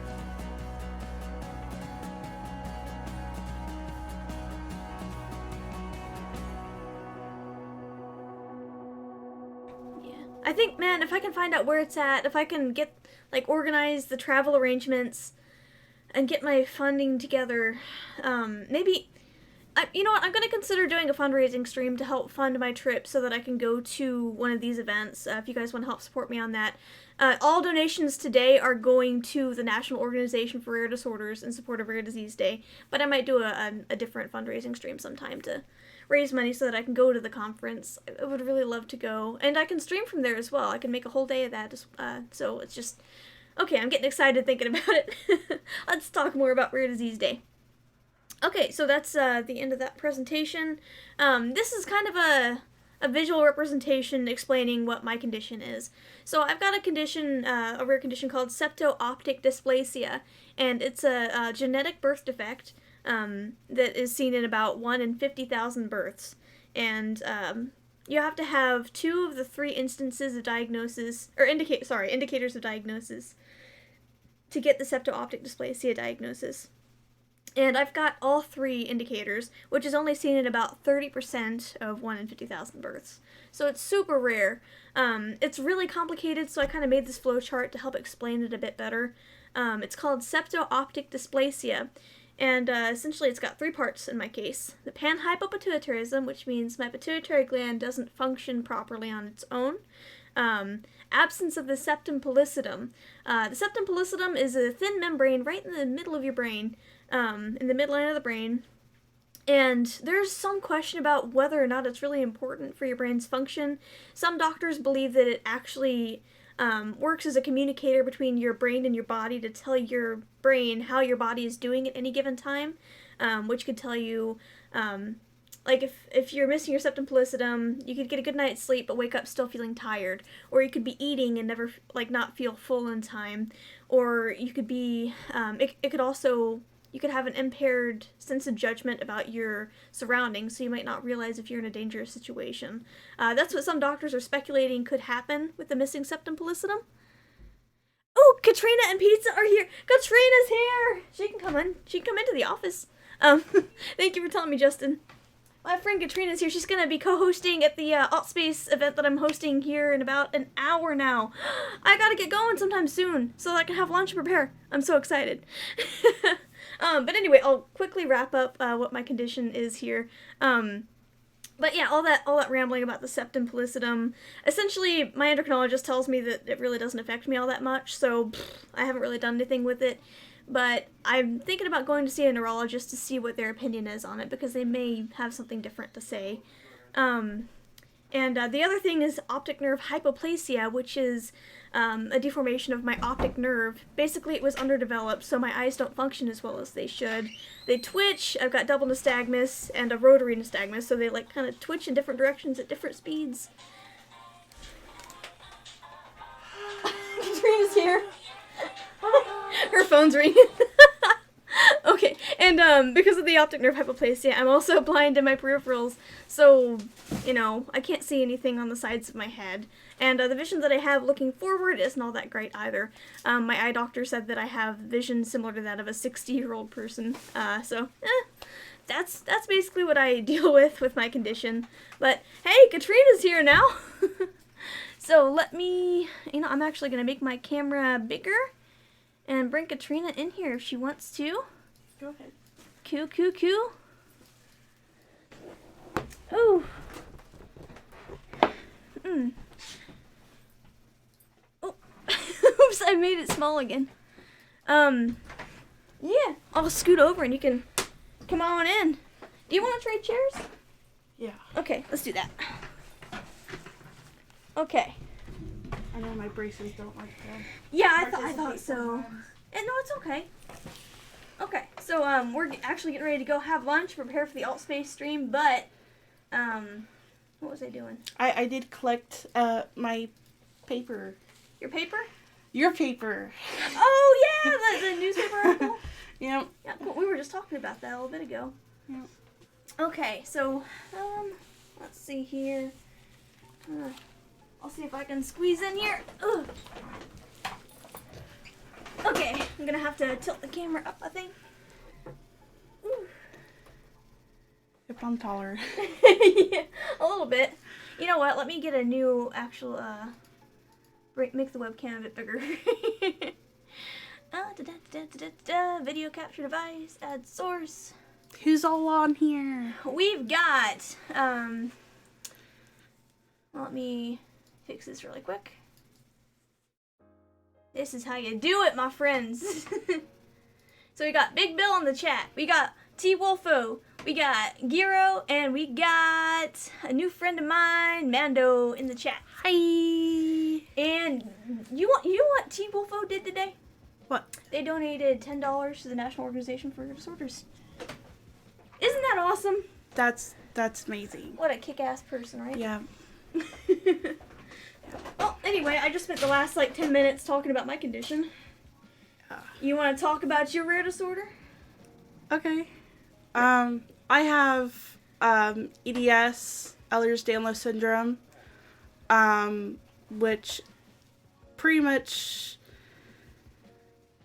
it messes with the collagen makeup. So collagen is the glue that kind of keeps everything in your body healthy. So skin, like the tissue in your body, your eyes, your hair, your nails, your teeth and gums,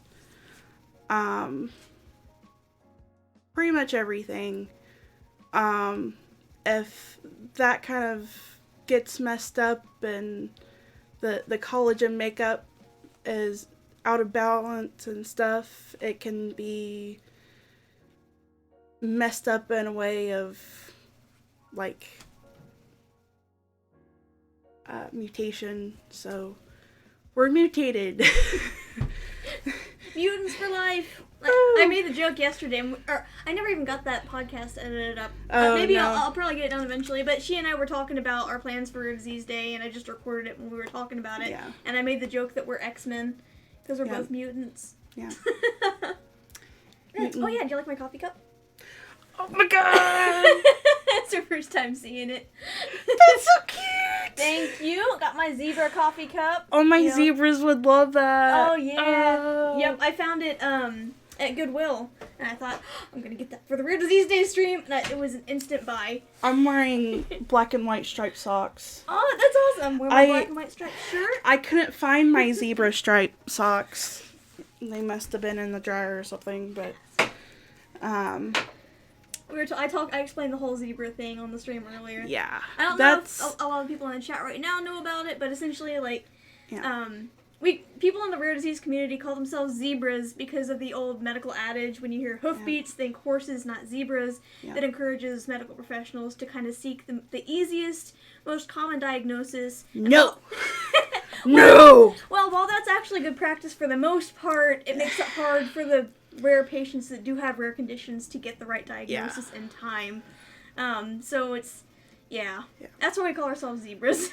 I wasn't diagnosed until I was 13. Same. But it wasn't me going to the doctor and figuring out. It was my mom. She was having really bad periods. Really heavy. And then she was having bad fainting spells from them.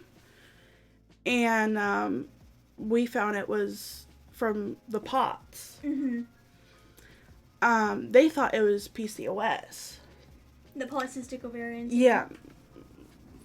I also have that. But she doesn't have that. She has the POTS. Postural orthostatic tachycardia, which I also have it because it's kind of genetic, and it also kind of flows in with the EDS. Actually, I talked about it a little bit earlier. I was reading rare disease patient stories, and somebody on the Rare Disease Day page shared their EDS story, and they had POTS, so I kind of was able to explain that a little bit from their story. As I can get from that with the POTS and the EDS, the EDS makes your blood vessels stretchy, of course, because the collagen is messed up. So when you stand up from posture Mm-hmm. Like, oh, that makes sense. Okay, yeah. that explains that word, posterior. Yeah. Okay. So when you, like, from a laying position into, like, a sitting position, or a sitting position into, like, a standing position, your blood vessels kind of contract and yeah. expand. Oh, that especially makes in your sense. heart. That's why a lot of EDS patients also have POTS then. And then a lot of people with POTS also have the EDS type. Vascular? Yes. Yeah, vascular type EDS. When it's like with the tachycardia and the like even worse symptoms. Oh, right. Yeah, we watched a video not too long ago about a girl that like has that. like you need surgery. Yeah. Yep. Or there's actually like aneurysms. Physically something wrong with your heart. Right. Yeah. Like if there's a hole or like actually something wrong with it. Mm-hmm. Since I don't have that type, I don't really know much about it. But it's the symptoms are very close with the regular EDS and the POTS and the vascular type of EDS. I bet that makes it harder to get that exact diagnosis then. It is. That sucks. There's a whole lot of types of EDS. And there's only one type of EDS that, like, they can't really detect with genetic testing. And it's the hypermobility type. Right. Yeah. I have it. So, like, they see it, but they can't really, like, figure out what type it is. Like, especially with the, scaling of, like, the stuff I can actually do. Like that, and the... Don't hurt yourself. The back stuff, and... She's really bendy, but that can actually cause damage, so behave. Yeah. My brother can, have his legs, his feet, like, sideways, like a ballerina, you know? Yeah. Wow. With, like, no practice, like, at all. It's just the way the collagen is. Or your ligaments and stuff. Very stretchy. Yeah. T-Wolfo said thank you for being so... Well, thank you for hanging out and learning, seriously. It means a lot. Thank you, guys. And this is actually, unfortunately, the end of the stream. We've got to go prepare. We're going to eat lunch, hang out, chat, and prepare for the big AltSpace event. Go to... I'll drop a link in the chat to my website and the Rare Disease Day thing. So you can see all the links and figure out how to join in on the AltSpace thing. Yeah, and if you want, like, post about it. Yeah, seriously. Yeah. Yep. And use the Rare Disease Day 2020 hashtag along with the regular Rare Disease Day hashtag as well on Twitter. That really helps a lot. But on that website, you'll find out how to get on AltSpace and join in on the seminar. I know we'll see T-Wolfo there. Thank you for being there. Thank you for your support. Thank you for that $10 donation to the National Organization for Rare Disorders. Yeah. That's a big donation. It's a lot for, like, anybody. Yeah, I know. It's hard for me to be able to drop a $10 donation on anything. Yeah. So that's thank you, seriously. Yeah. That means a lot. Yeah. Cool. All right, let's go get some pizza. Yep. Yeah. See you guys later. Thanks.